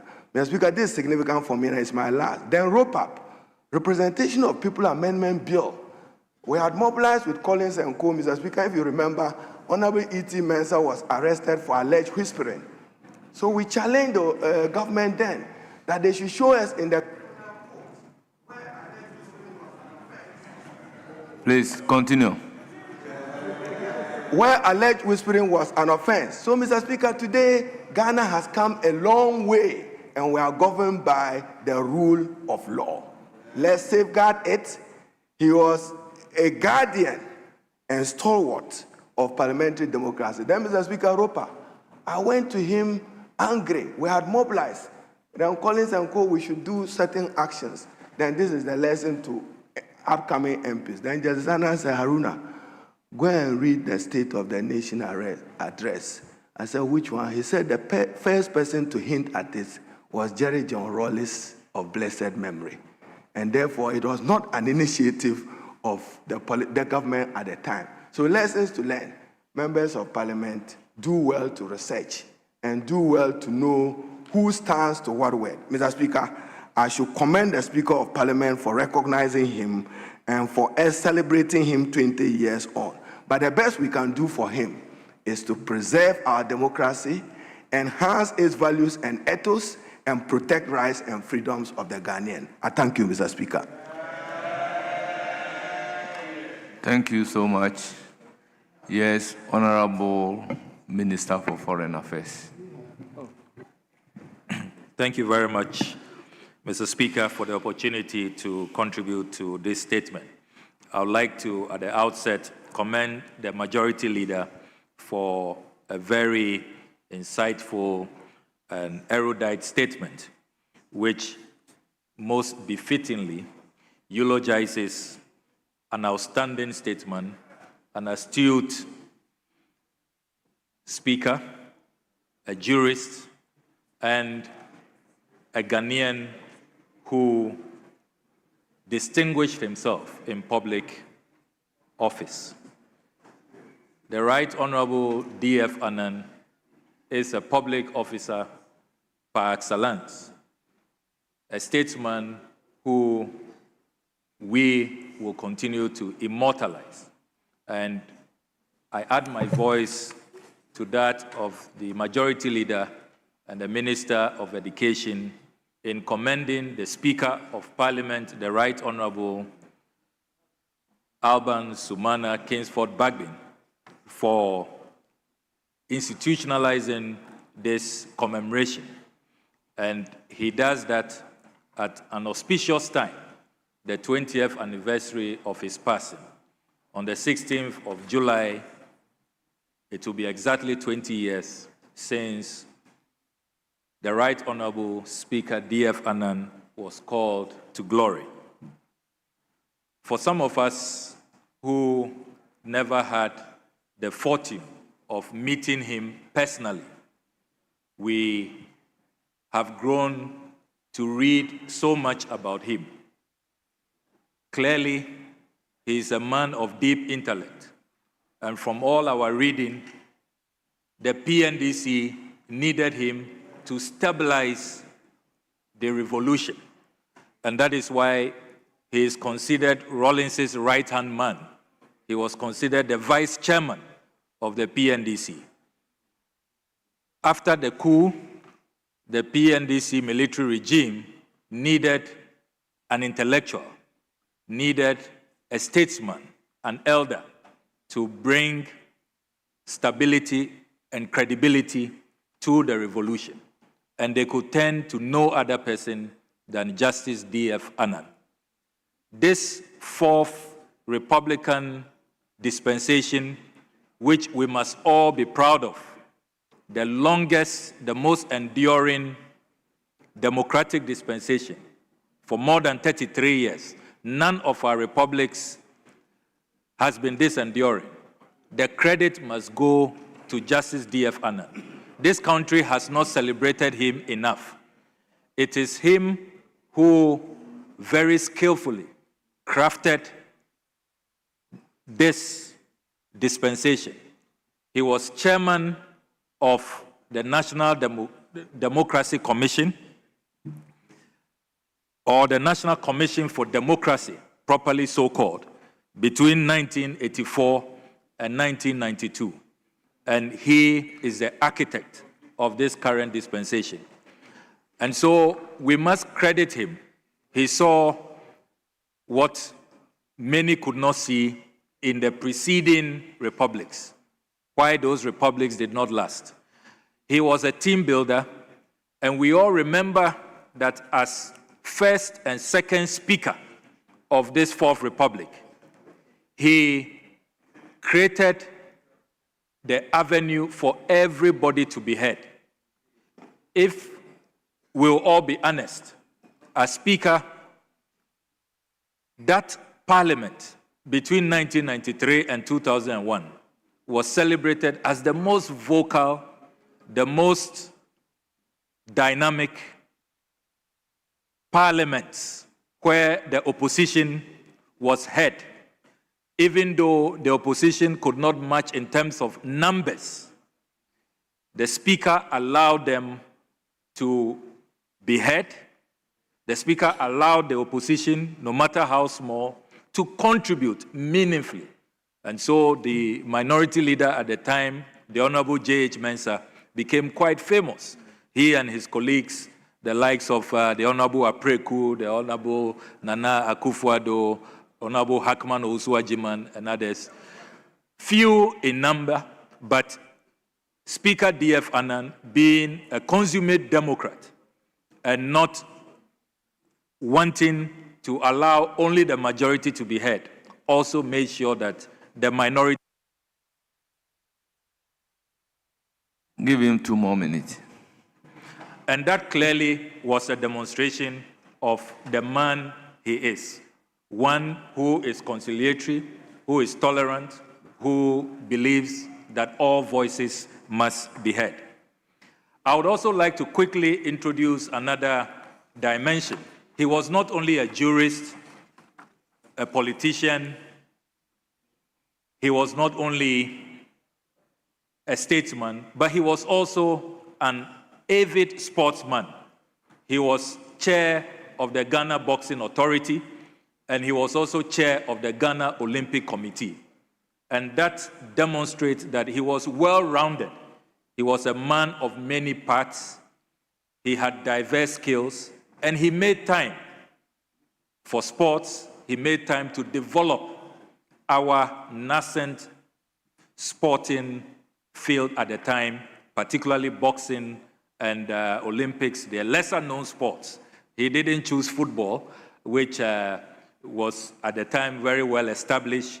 We had just returned from Libya, winning our 4th title with the Black Stars as African champions. But he saw that there was a need to promote the other sports, and he devoted his time to developing football and athletics and other lesser-known sports. So today, we celebrate his memory, and the Right Honorable D.F. Annan will forever be a pillar. He will forever be a colossus. And let us all learn from his legacy and be inspired by the values he stood for. I thank you very much, Mr. Speaker. Honorable Member for Odo-Odio. Thank you. Thank you, Mr. Speaker. Mr. Speaker, I stand here to commend the leader of the House for the statement read. And I must say that I stand here as a very proud young man. Proud young man to have heard all these beautiful things being said about the late D.F. Annan. Mr. Speaker, I am proud because I stand here as a direct descendant of who I used to affectionately call Old Francis. Mr. Speaker, my perspective of him is not what is seen or known in the political or governance spheres, but one of closed-door family relations. Growing up as a young boy, every Sunday after church, when he closes from the John Wesley Methodist, he comes to the family house, and the moment he enters the house, the first thing he does is to scream, "Ayele, ingba kote yo." To it, "Ayele, where is kote?" As he referred to my mother and myself. I sit on his laps as he addresses family members one after the other. He, though may seem like a giant in posture, a very loving, a very kind-hearted, a very friendly, and also a very jovial person. Mr. Speaker, growing up, one of the reasons why I stand here today, I would say, was influenced by him. I recall in his last moments on earth when I used to go stay with him every evening at the 37 Military Hospital. We cracked jokes. We discussed what he would want me to do in future. And one of the nights, he told me to invite my mother to come to the hospital that night because I would go and stay with him over the night, and then the next morning, the wife will also take over. He told my mom, "Kekote no boxing, be basalewa." Mr. Speaker, to it, if Kote fights boxing, it will be very good for him. I recall he also said one thing, that, "Oh, Ghana ambassador to Italy, Nakambia me, be an egbo, Jena Kankwe, Mani Kote ahi, Maseni Chuni Yeme." Mr. Speaker, to it, the then Ghana ambassador to Italy was now old. Otherwise, it would have made me go stay there and work with him at the embassy. But finally, he asked politely or subtly, "Minihewo oyafe politics." And Mr. Speaker, to it, "Why won't you do politics?" That was the very first time I got confronted with that word politics, which I never really understood then. I started asking questions about it. I started reading about him and the things he did. And some way, somehow, I joined a branch, and one thing led to another, and today I'm here. Mr. Speaker, in conclusion,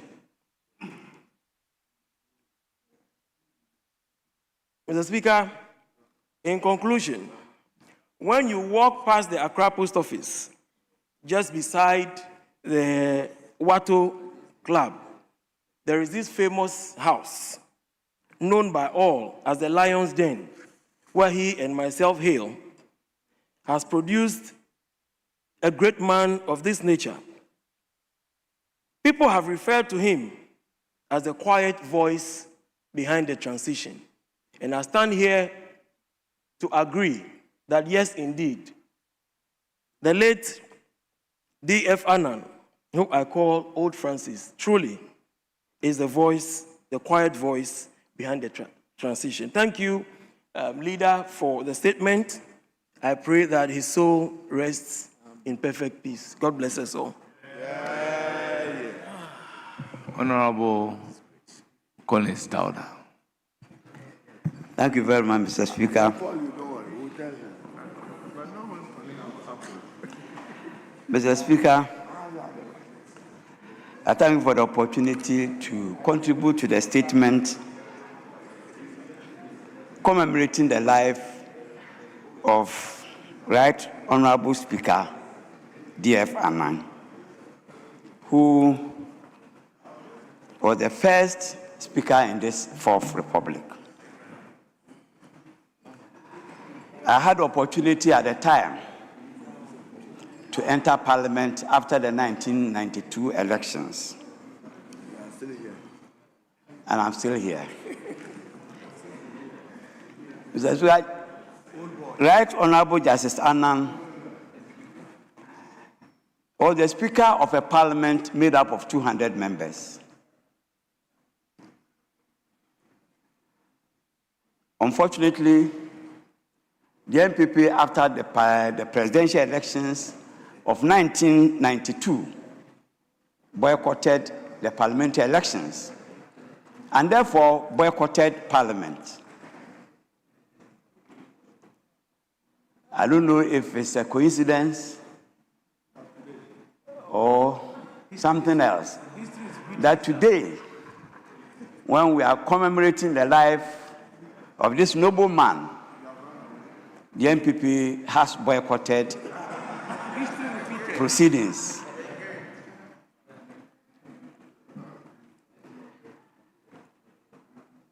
Justice D.F. Annan was a perfect gentleman, very knowledgeable in politics and governance issues. You recall that before he became Speaker, this country had been without a democratic government for some time. And therefore, most of us who got the opportunity to enter Parliament were green as far as parliamentary practices are concerned. And so, Justice D.F. Annan took time after sittings.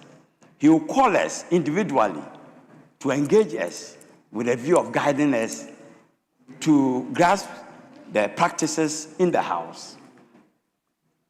A lot of us learned parliamentary practice on account of the time he allotted to us to do this.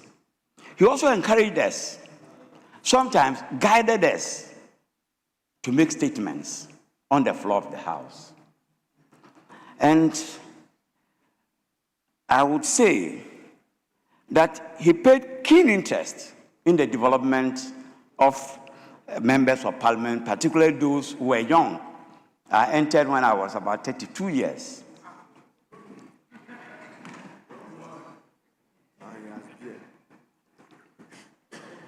Mr. Speaker, the Parliament at the time were all housed, or members of Parliament at the time were all housed in the Sakumono estate, and were being conveyed every morning in buses, Tata buses, to Parliament. And the buses will convey us back to Sakumono after session. And it became very difficult and very unpleasant. So Justice D.F. Annan took it upon himself, with the support of Honorable P.V. Obeng, to make a case for us to have vehicles on our own. It was a battle. Eventually, we won. And you know what? The cars that was agreed to be given to members of Parliament at the time were second-hand cars. We were given 5 million or 50 million each to procure second-hand cars. All of us, 200, got second-hand cars to use. I recall my first car that I got, Opel Record, red color, was the car which was given to me. Today, the difference is so huge.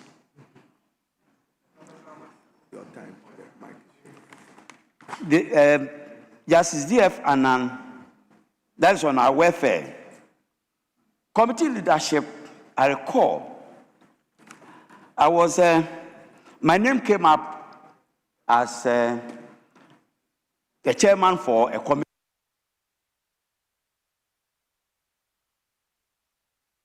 Please, 2 more minutes. Thank you. Thank you very much. There was misunderstanding between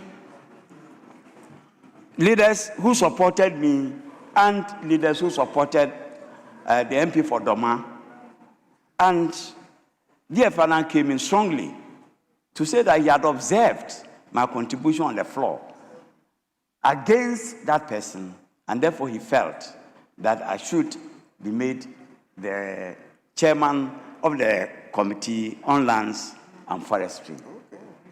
He personally intervened to ensure that I became. But even before I became member of parliament, I had an encounter with Justice D.F. Annan. When I was an assembly member, and there was an orientation in Sunyani for us, Justice D.F. Annan was a resource person who guided us as to the practices of an assembly, a district assembly, district assembly. That was my first encounter before I encountered him as Speaker of Parliament. I am happy that I'm still here in the House where I began with D.F. Annan. I am also happy for the opportunity to contribute to a commemorative statement elogizing Justice D.F. Annan. And I hope this country will not forget the contribution of Justice D.F. Annan as a noble person who laid the foundation for Parliament in this Fourth Republic. I thank you very much for the opportunity.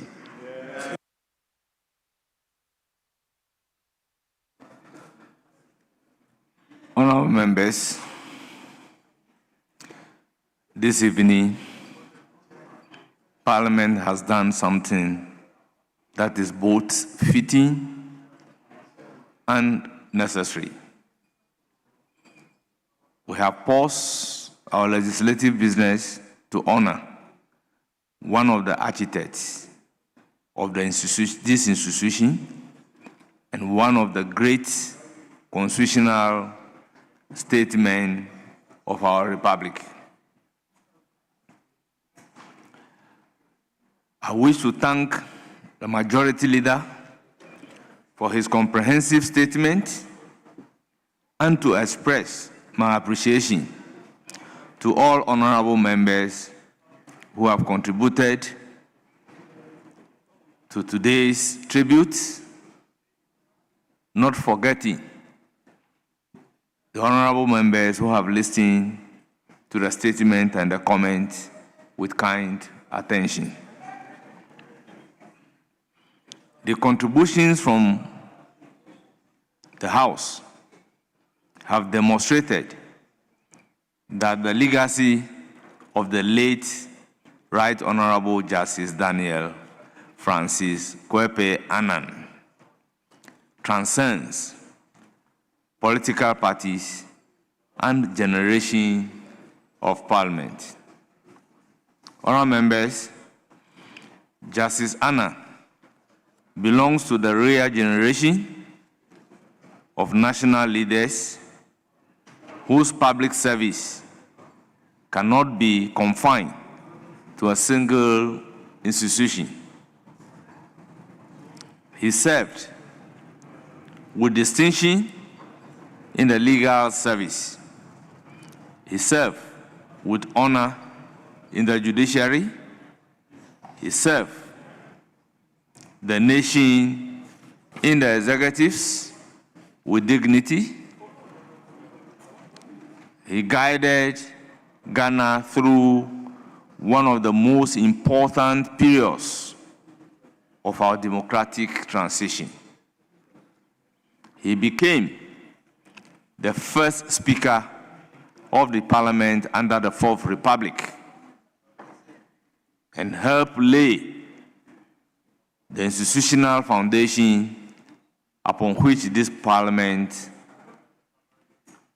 continues to stand. Very few Ghanaians have rendered distinguished service in all three arms of government. Few have done so with such humility, dignity, and integrity. Our members, history will remember Justice D.F. Annan not simply because of the high offices he occupied, but because of the manner in which he occupied those positions. He believed that public office was a sacred trust. He believed in dialogue rather than division.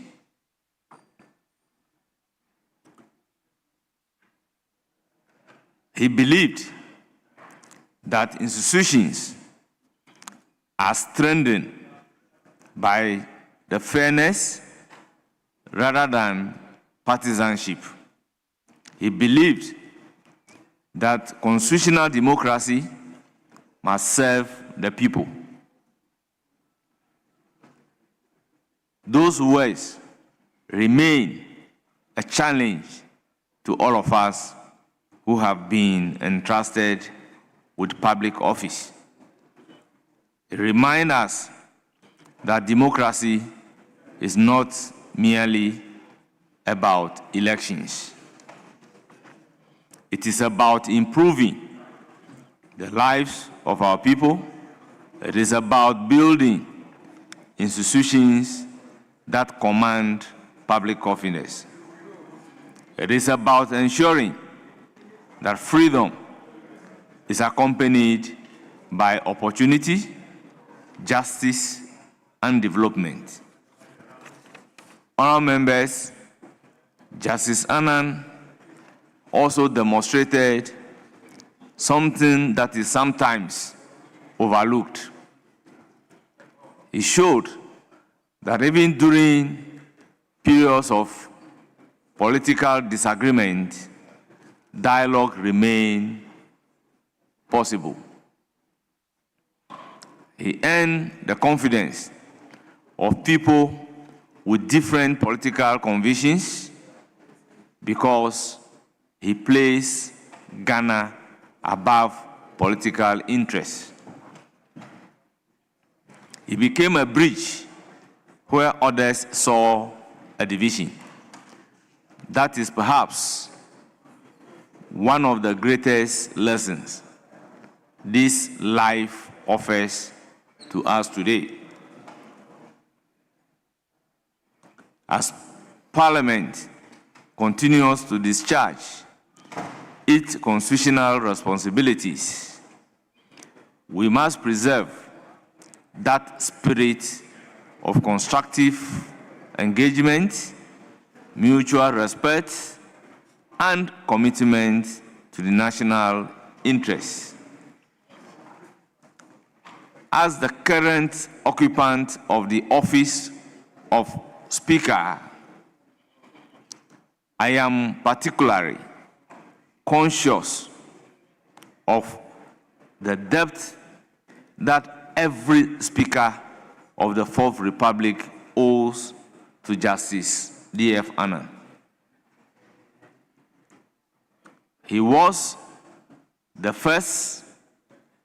He established many of the conventions, traditions, and standards that continues to guide this institution. Those of us who had the privilege of occupying this chair do so in the shadow of those who came before us and whose stewardship strengthens Parliament. We honor Justice D.F. Annan today because we recognize that institutions endure when they remember those who build them. Honourable members, Tomorrow morning, Parliament will join Justice D.F. Anan's family in paying our respects at the graveside of our late former Speaker.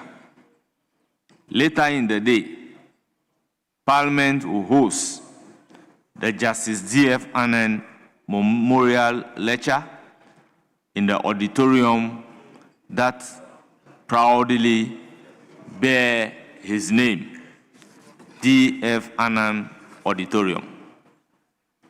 I encourage all honorable members to participate fully in these commemorative activities, and Parliament pays tribute to one of its most distinguished former presiding officer. Finally, on behalf of the Parliament of Ghana, I express our deepest appreciation to the Annan family for sharing with the nation the life and service of the remarkable Ghanaian. May they continue to find comfort in the knowledge that his contributions have not been forgotten and that his legacy continues to inspire Parliament and the nation.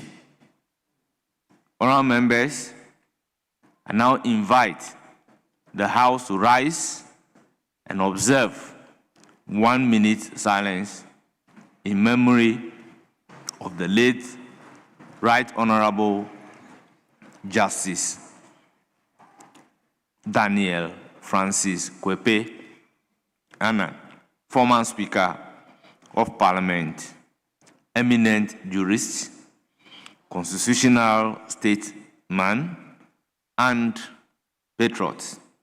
May his soul continue to rest in perfect peace. Honourable members, I thank you for your kind attention, and this is a remark emanating from the Right Honourable Speaker Alban Sumana Kingsford Bagby. May his soul rest in perfect peace. Amen.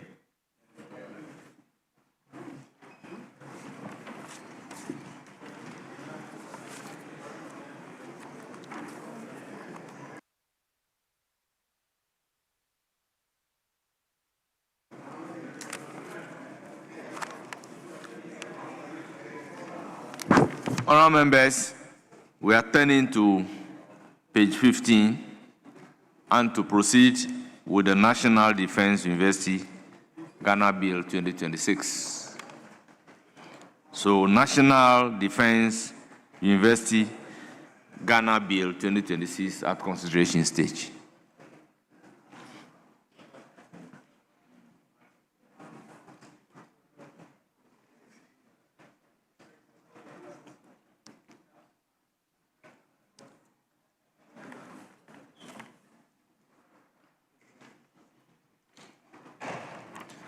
Chairman of the committee, are you done with clause 6?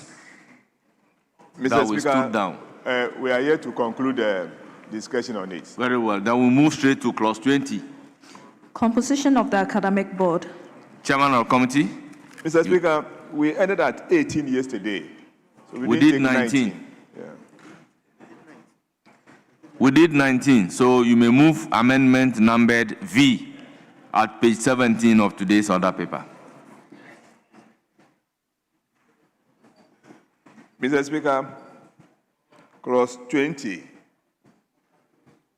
We are still doing a further consultation on it. There are a few omissions, so we can also stand it down. Very well. Clause 20 accordingly stood down. Clause 21. Functions of the academic board. Chairman of the committee. Mr. Speaker, there is no proposed amendment. It is for the consideration of the House. Honourable members, any proposed amendment? In the absence of any proposed amendment, I'll put a question. All those in favor of clause 21 standing part of the bill say aye. Aye. Those against say no. All members, the ayes have it. Clause 21 is ordered to stand part of the bill. Clause 22. Committees of the Academic Board. Chairman of the committee.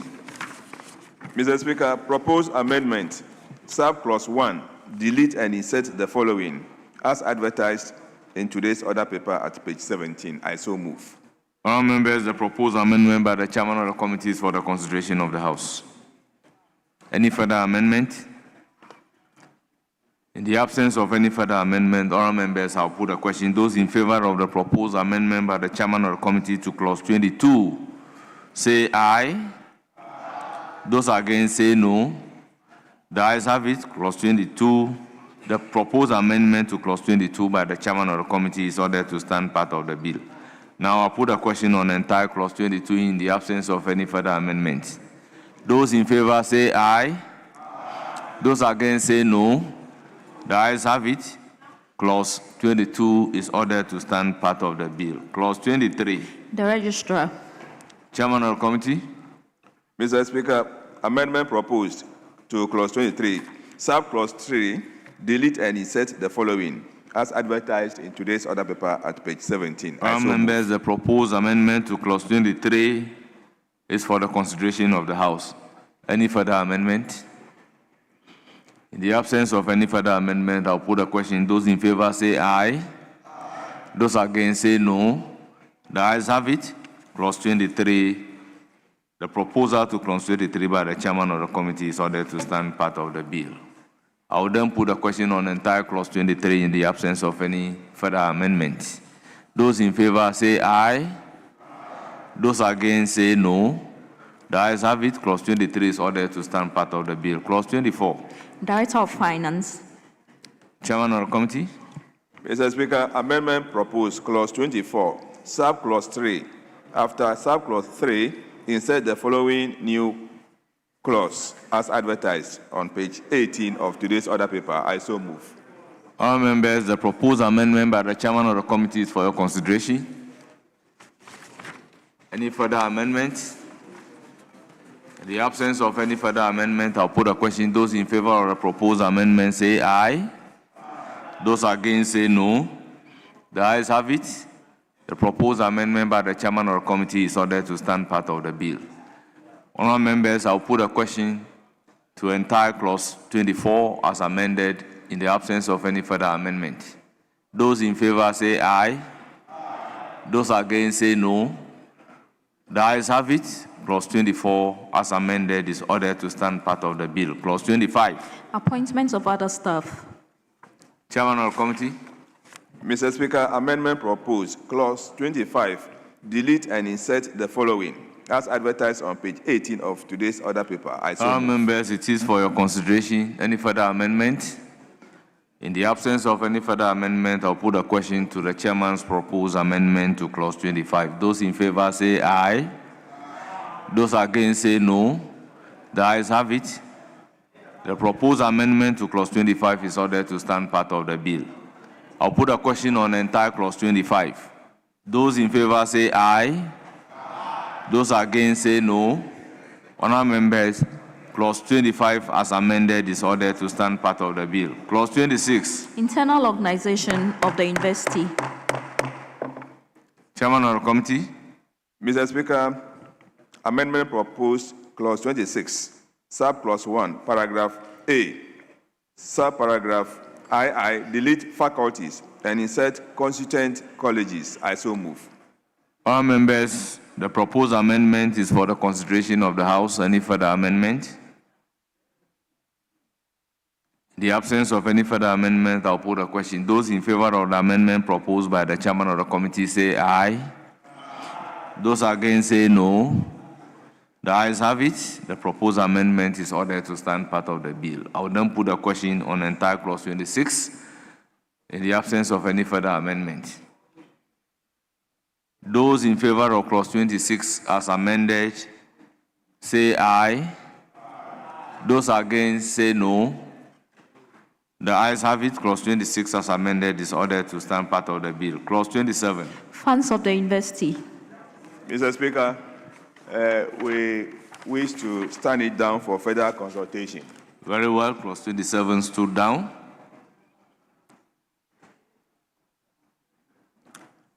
So, Chairman, you may move the new clause after clause 27. XIV. The new clause after clause 27. Mr. Speaker, new clause, amendment proposed after clause 27, insert the following new clause as advertised. I so move. Honourable members, the proposed new clause after clause 27 is for your consideration. Yes, Honourable Mahama Mr. Shaibu. Speaker, I rise in support of that because if you look at recent bills that we have done. I will therefore put a question. Those in favor say aye. Those against say no. Honourable members, the new proposed clause after clause 27 is ordered to stand part of the bill. I will direct the drafters to accordingly readjust the numbering.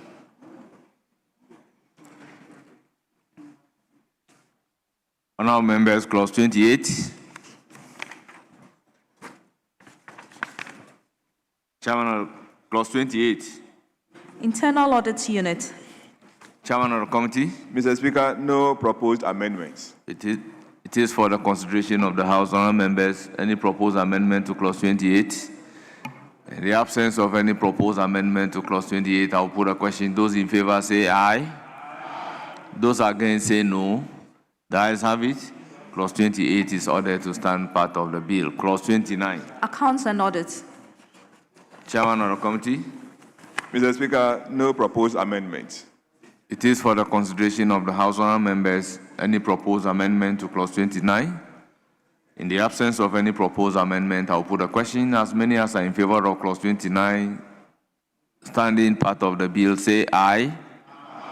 Those against say no. The ayes have it. Clause 29 is ordered to stand part of the bill. Clause 30. Annual Report and Other Reports. Chairman of the committee. Mr. Speaker, there's no advertised amendment. It is for the consideration of the House. Honourable members, any proposed amendment? In the absence of any proposed amendment, I'll put a question. Those in favor of clause 30 standing part of the bill, say aye. Those against say no. The ayes have it. Clause 30 is ordered to stand part of the bill. Clause 31. Exemption from taxes, duties, and other charges. Chairman of the committee. Mr. Speaker, there is no advertised amendment. It is for the consideration of the House. Honourable members, any proposed amendment? In the absence of any proposed amendment, I'll put a question. Those in favor of clause 31 standing part of the bill say aye. Those against say no. The ayes have it. Clause 31 is ordered to stand part of the bill. Clause 32. Statutes of the Investee. Chairman of the committee. Mr. Speaker, there is no advertised amendment. It is for the consideration of the House. Honourable members, any proposed amendment? In the absence of any proposed amendment, I'll put a question. Those in favor of clause 32 standing part of the bill say aye. Those against say no. The ayes have it. Clause 32 is ordered to stand part of the bill. Clause 33. Convocation. Chairman of the committee. Mr. Speaker, there is no advertised amendment. It is for the consideration of the House. Honourable members, any amendment? In the absence of any proposed amendment, I'll put a question. Those in favor say aye. Those against say no. The ayes have it. Clause 33 is ordered to stand part of the bill. Clause 34. Matriculation. Chairman of the committee. Mr. Speaker, there is no advertised amendment. It is for the consideration of the House. Honourable members, any proposed amendment? Yes. Mr. Speaker, clause 33, you may have, I seek your leave and indulgence. If you come to 33.4, and so I'm let's sure, finish the 34 before we go back. You take me back. Okay, thank you. Yes. So I'll put a question on clause 34. Those in favor say aye. Those against say no.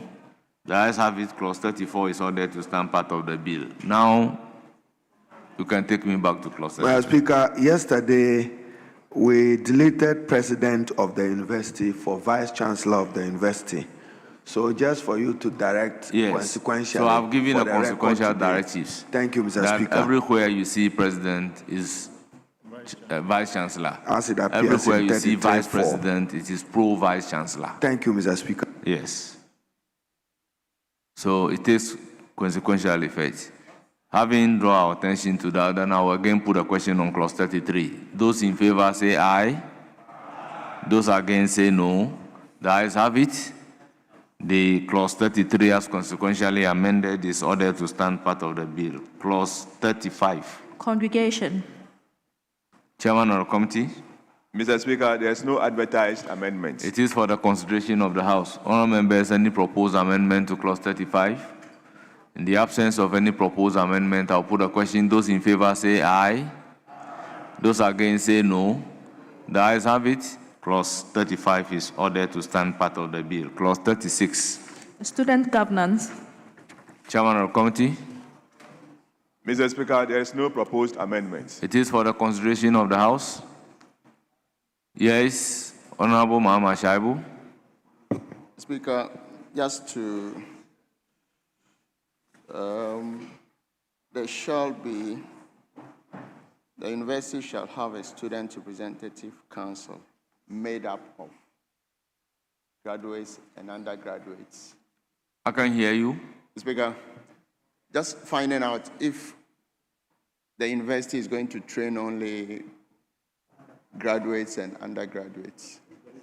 But Students Representative Council is Student Representative Council. So why do irrespective we specify that it is undergraduate and graduate? No, clause 36 is on the university shall have a student representative council made up of. You are talking about 36.3, yeah, 2. 36, yes. Yes. 36.1. It tries to limit the student representative council to graduates. 36.1 says the university shall have a student representative Made up council, of period. Then 36.2 is saying that the student representative council is responsible for representing students duly admitted and registered to study at the university. So which clause are you talking about? And 3 is saying that the Constitution and other governing instrument of the Student Representative Council shall, then ABCD. So which part of clause 36 are you talking about? Mr. Speaker, I'm sure the Honorable Member for Daboya just need guidance. What explanation he's seeking, Mr. Speaker, is whether student governance used in a generic sense does include undergraduate and postgraduate students. Oh, very well. So it's a question that he's asking. Absolutely. Yes. So, Mr. Speaker, I think it does, because this school will have undergraduates and have other persons pursuing postgraduate programs up to the PhD level. So what understanding he wants is whether the student governance structure, you know, in your days, SRC, Student Representative Council, whether it's wholesale to include, per the understanding of the provisions in 36, both graduates and undergraduate students. Mr. Speaker, that is the intention of the bill in 36. I believe that is how it has always been. So I'll put a question as those in favor of clause 36 standing part of the bill say aye. Those against say no. The ayes have it. Clause 36 is ordered to stand part of the bill. Clause 37. Intellectual property. Chairman of the committee. Mr. Speaker, there is no proposed amendment. So I'll put a question to clause 37 in the absence of any further amendment. Those in favor say aye. Those against say no. Clause 37 is ordered to stand part of the bill. Clause 38. Academic freedom. Chairman of the committee. Mr. Speaker, there is no proposed amendment. It is for the consideration of the House. Honourable members, any proposed amendment? In the absence of any proposed amendment, I'll put a question to clause 38. Those in favor say aye. Those against say no. The ayes have it. Clause 38 is ordered to stand part of the bill. Clause 39. Anti-discrimination. Chairman of the committee. Mr. Speaker, there is no advertised amendment. It is for the consideration of the House. Honourable members, any proposed amendment to clause 39. In the absence of any proposed amendment, I'll put a question. Those in favor say aye. Those against say no. The ayes have it. Clause 39 is ordered to stand part of the bill. Clause 40. Dispute settlement. Chairman of the committee. Mr. Speaker, there is no advertised amendment. It is for the consideration of the House. Honourable members, any proposed amendment to clause 40? In the absence of any proposed amendment, I'll put a question. Those in favor of clause 40 standing part of the bill say aye. Those against say no. The ayes have it. Clause 40 is ordered to stand part of the bill. Clause 41. Interpretation. Chairman of the committee. Mr. Speaker, there is no proposed amendment. It is for the consideration of the House. Honourable members, any proposed amendment to clause 41? In the absence of any proposed amendment, I'll put a question. Those in favor? Yes. Mr. Speaker, for you to guide, yesterday incapacitation came out very strongly, and there was decision to interpret it in 41, if you may so direct. Well, we really use the dictionary meaning. So, drafters, I think we can provide interpretation. Thank you, Mr. Speaker. Incapacitation. Because I don't even see incapacitation as a term of arts.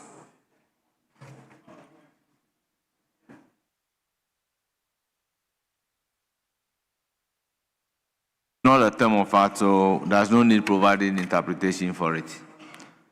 Clause 42, Chairman. Transitional provisions. You may move amendment XV.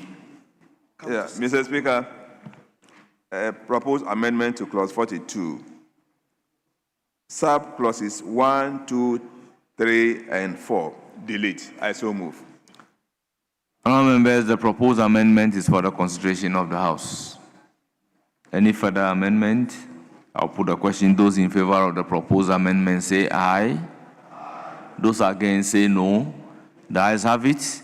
The proposed amendment to clause 42 is ordered to stand part of the bill. Chairman, XVI.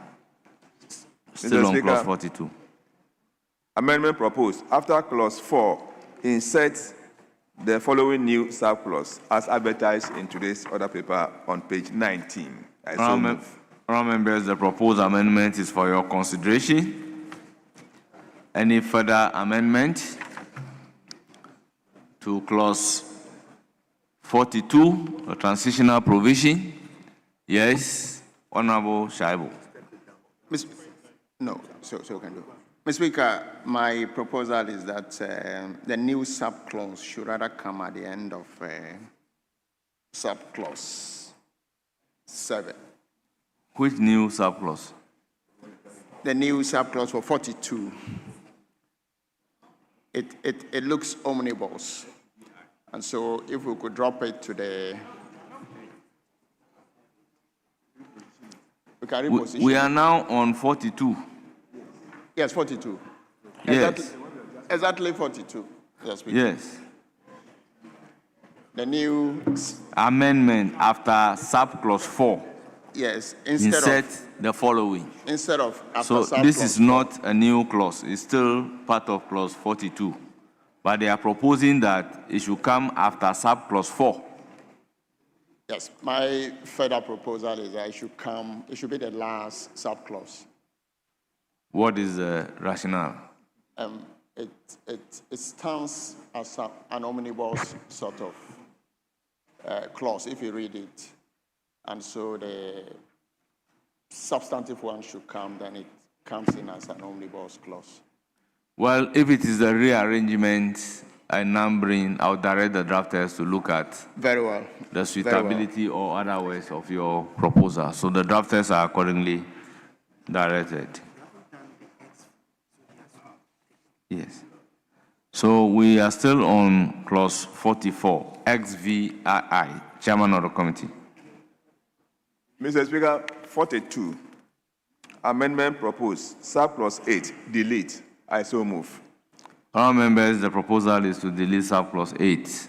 It is for the consideration of the House. Any further amendment? Yes, Baba Jamal. Mr. Speaker, I was coming on the 42, but he has moved to 43. No, we are still on 42. Yeah, 42 XVI. So let's put a question on XVI. Mr. Speaker, I. XV says that delete subclause 1, 2, 3, and 4. Now, XVI is saying after subclause 4, which is supposed to have been deleted, insert the following new clause. The Speaker, are you with me? Wait, let's take it one after the other. Yes. Mr. Amendment XV Yes. is to delete subclause 1, 2, and 3. and 3 4. and 4. Yes. Yes. Now you come to XVI. So do you have any issue on that? No, the first. So if you don't have issue on that, let me put a question. Those in favor say aye. Those against say no. Okay. The ayes have it. Okay. The proposed amendment is ordered to stand part of the bill. Now let's go to XVI. Yes, Mr. Speaker, that is where my concern comes up. I'm saying that subclause 4 is supposed to have been deleted. So when you come to XVI's, amendment proposed, after subclause 4, insert the following new subclause. Subclause 4 has been deleted. So which subclause 4 are we talking about here? Yes, that is why I directed the drafters to do the renumbering. Okay, yes. So because of those deletions, the numbering will change. And so that one, the drafters can do it for us. I'm okay, Mrs. Very well. So then I'll put a question to clause 42 as in XVI. Those in favor say aye. Those against say no. The ayes have it. The proposed amendment is ordered to stand part of the bill. I will again put a question on XVII, which seeks to, I have already put a question on that one already. So I'll put a question on entire clause 42 as variously amended. Those in favor say aye. Those against say no. All members, the ayes have it. Clause 42 as variously amended is ordered to stand part of the bill. Now, the first schedule. List of constituent colleges under the National Defense University, Ghana. Chairman of the committee. Mr. Speaker, amendment proposed, first schedule, paragraph E, subparagraph V, delete ordinance and insert ordinance. I so move. All members, the proposed amendment is for your consideration. I'll put a question. Those in favor say aye. Those against say no. The ayes have it. The proposed amendment to the first schedule is ordered to stand part of the bill. Yes, Chairman, still first schedule. Amendment numbered XIX. Mr. Speaker, amendment proposed. Paragraph F, subparagraph II, delete anesthesia and insert anesthesia. Mr. Speaker, both spellings are correct, but because of the name of the existing school, that's why we want the right spelling to be entered into the bill. That's why we are moving the amendment. So very well, the proposed amendment is for the consideration of the House. Honourable members, any further amendment? In the absence of any further amendment, I'll put a question. Those in favor say aye. Those against say no. The ayes have it. The proposed amendment to the schedule is ordered to stand part of the bill. Now I'll put a question on the first schedule as variously amended. Those in favor say aye. Those against say no. The ayes have it. The first schedule as variously amended is ordered to stand part of the bill. This brings us to the end of consideration stage for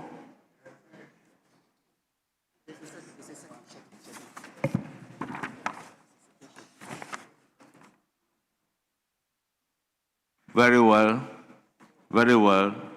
Second schedule. Official oath. Chairman of the committee. Mr. Speaker, there is no proposed amendment. It is for the consideration of the House. Honourable members, any proposed amendment to Part B, oath of secrecy, in other words, the second schedule? Yes, Chairman of the committee. Yeah, Mr. Speaker, Mr. Honourable Minister is asking for deferment of the second schedule. Very well. He has rescinded his decision, so we can go ahead. Very well. The second schedule is in Part A and B. So I'll put a question. Those in favor of the second schedule standing part of the bill say aye. Those against say no. Honourable members, the second schedule is ordered to stand part of the bill. Honourable Chairman of the committee, we now deferred clause 6. Mr. Yes. Speaker, I want to plead that we go back to clause 6 after consultation with the minister. Very well. Very well. So, clause 6.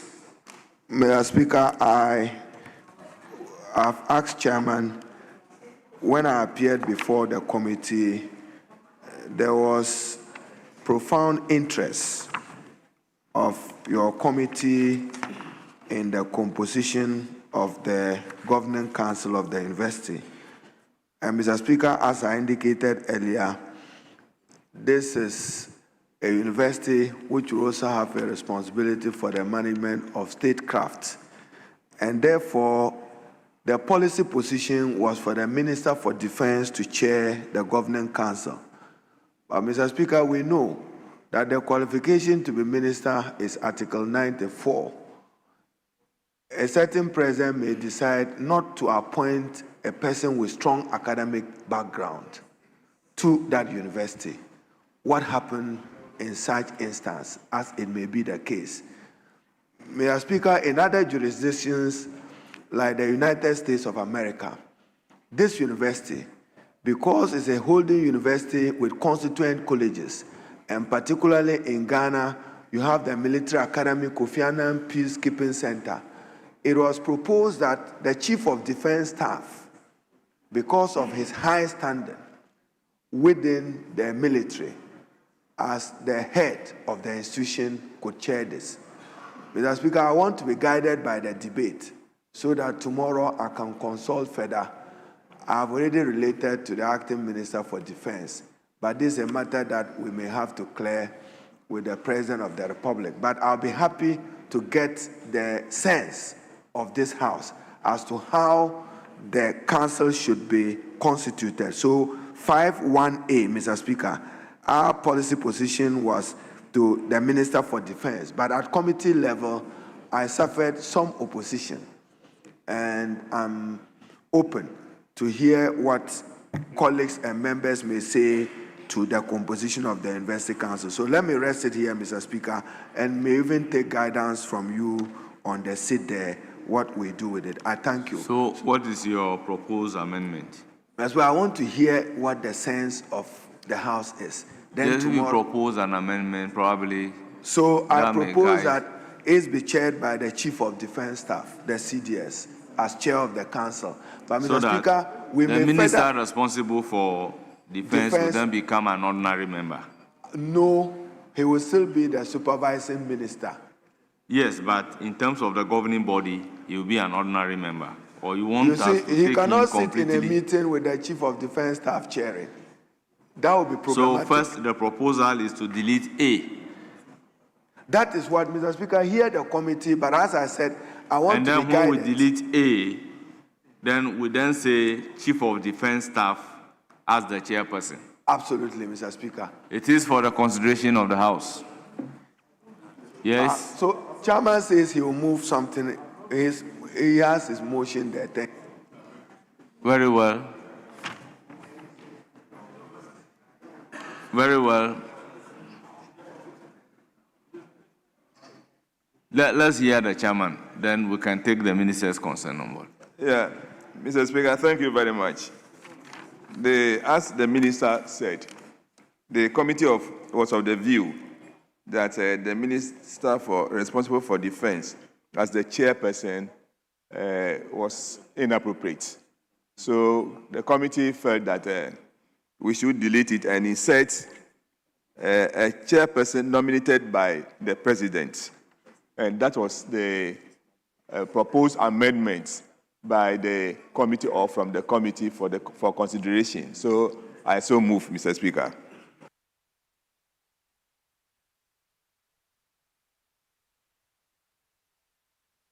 Let me hear Honorable Jim Sakara. Yes. So, Mr. Speaker, I am of the view that for purposes of ensuring that the armed forces, including its educational institutions, which in this case is the university we are about to establish, should be brought firmly under civil control. If you make deductions from that principle of civil oversight over the military, it would be important that at the very top, at the chairmanship position, you have the minister who is civilian as the chair. That way, you would truly, Mr. Speaker, put into motion the conception that all facets of what our military is subject to civil control. Now, if you were to place the council, which is the principal decision-making body of the university, under the chief of the defense staff, you lose that touch of civil control over the university. And yet, this is supposed to be an academic institution where academic freedom is required to be enshrined in the affairs of the university. We don't want the situation whereby once the chief of defense staff is the one seated there, you have the commandant. The moment the chief of defense staff says it's A, because of the command structure, the commandant, who is a major general, will find it very difficult to agree with the chief of the defense staff. But you see, if you have a civilian as chairman, it frees up the atmosphere for discussions without necessarily interfering with the general command structure, where you have the situation whereby, it is very difficult for a colonel to disagree with a brigadier openly in an academic environment. So, Mr. Speaker, I believe this is the reason why we should retain the minister as the chairman of the council. Honourable members, we have a lot of acts establishing university. Can we mention one? That the governing council is chaired by a minister. We have University of Allied Science. Minister of Health doesn't chair the governing council. We have the minister at the University of Energy and something. Minister of Energy and Green Transition doesn't chair.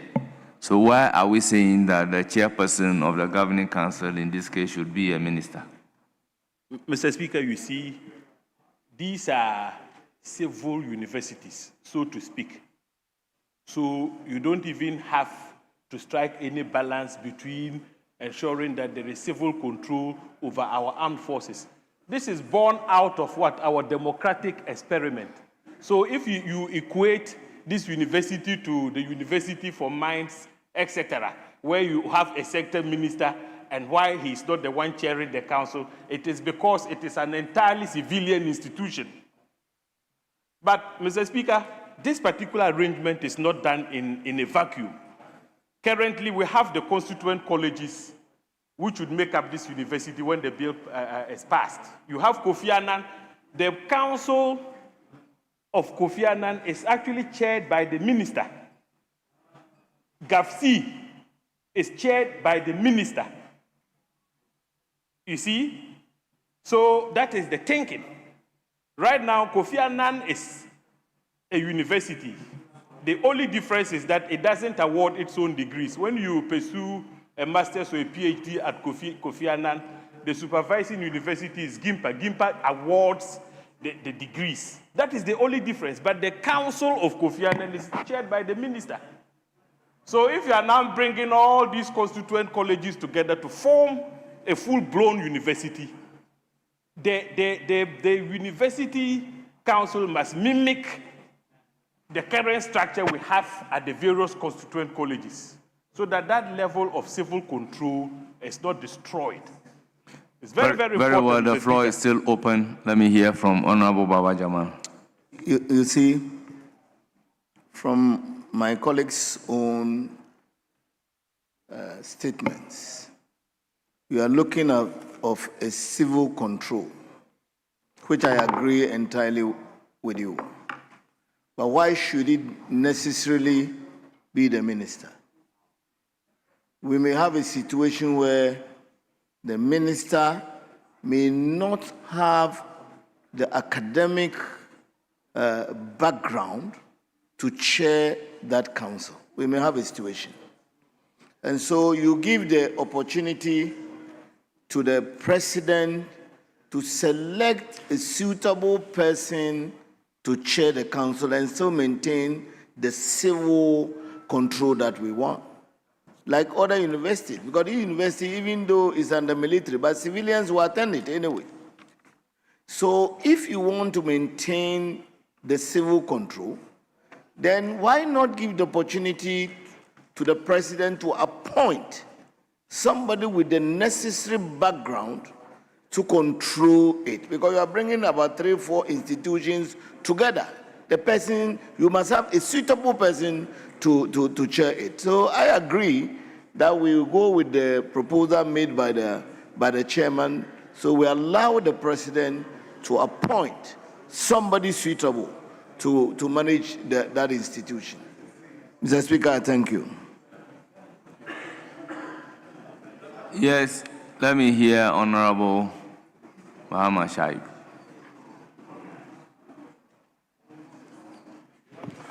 Mr. Speaker, I want to disagree with my good friend. Mr. Speaker, you see, he started by confusing us with this civil defense type of analogy. But you see, council chair necessarily should not be the minister. We think that from the university bills that we have done up to date, never mind, Mr. Speaker, that this is a specialized defense sort of, but it's still a university. And so we must go in line with what we have. Yes, because in all other universities, it's the president that appoints the chair. President, yes. My humble view is that we leave that to the president to appoint. If the president chooses to appoint the minister, so be it. If he chooses to appoint the chief of defense staff to chair the council, that should be it. Let's leave that prerogative for the president. So I'll therefore put a question on the proposed amendment to clauses by the chairman of the committee. Yes. Madam Speaker, if you can stand down 6, and probably this is for your committee, maybe we can end consideration so that I do consultation further tomorrow on Very well. clause 6. Very well. And then all the clauses that are stood down, please do the consultation so that we can bring the consideration of this bill to an end by tomorrow. So again, that brings us to the end of the consideration stage of the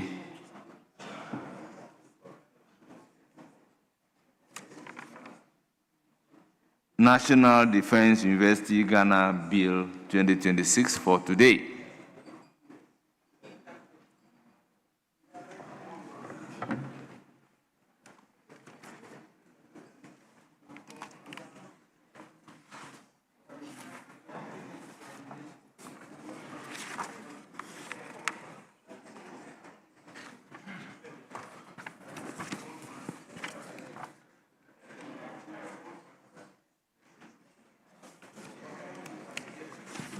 Yes.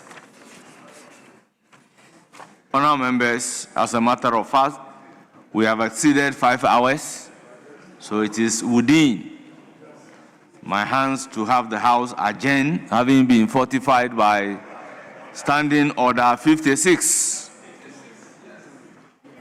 Honourable members, once again, you are reminded that there will be a memorial lecture in honor of the first Speaker of the Fourth Republic, Right Honorable Justice D.F.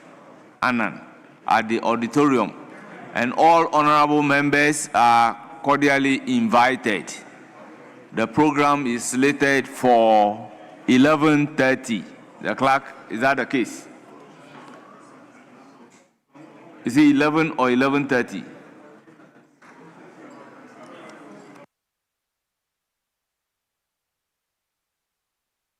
So the program at the auditorium members should be seated at 11:30.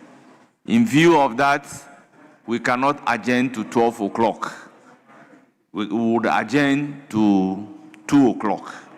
So in the circumstances, the House is accordingly adjourned till Thursday, 16th day of July, 2026, at 2 o'clock in the forenoon.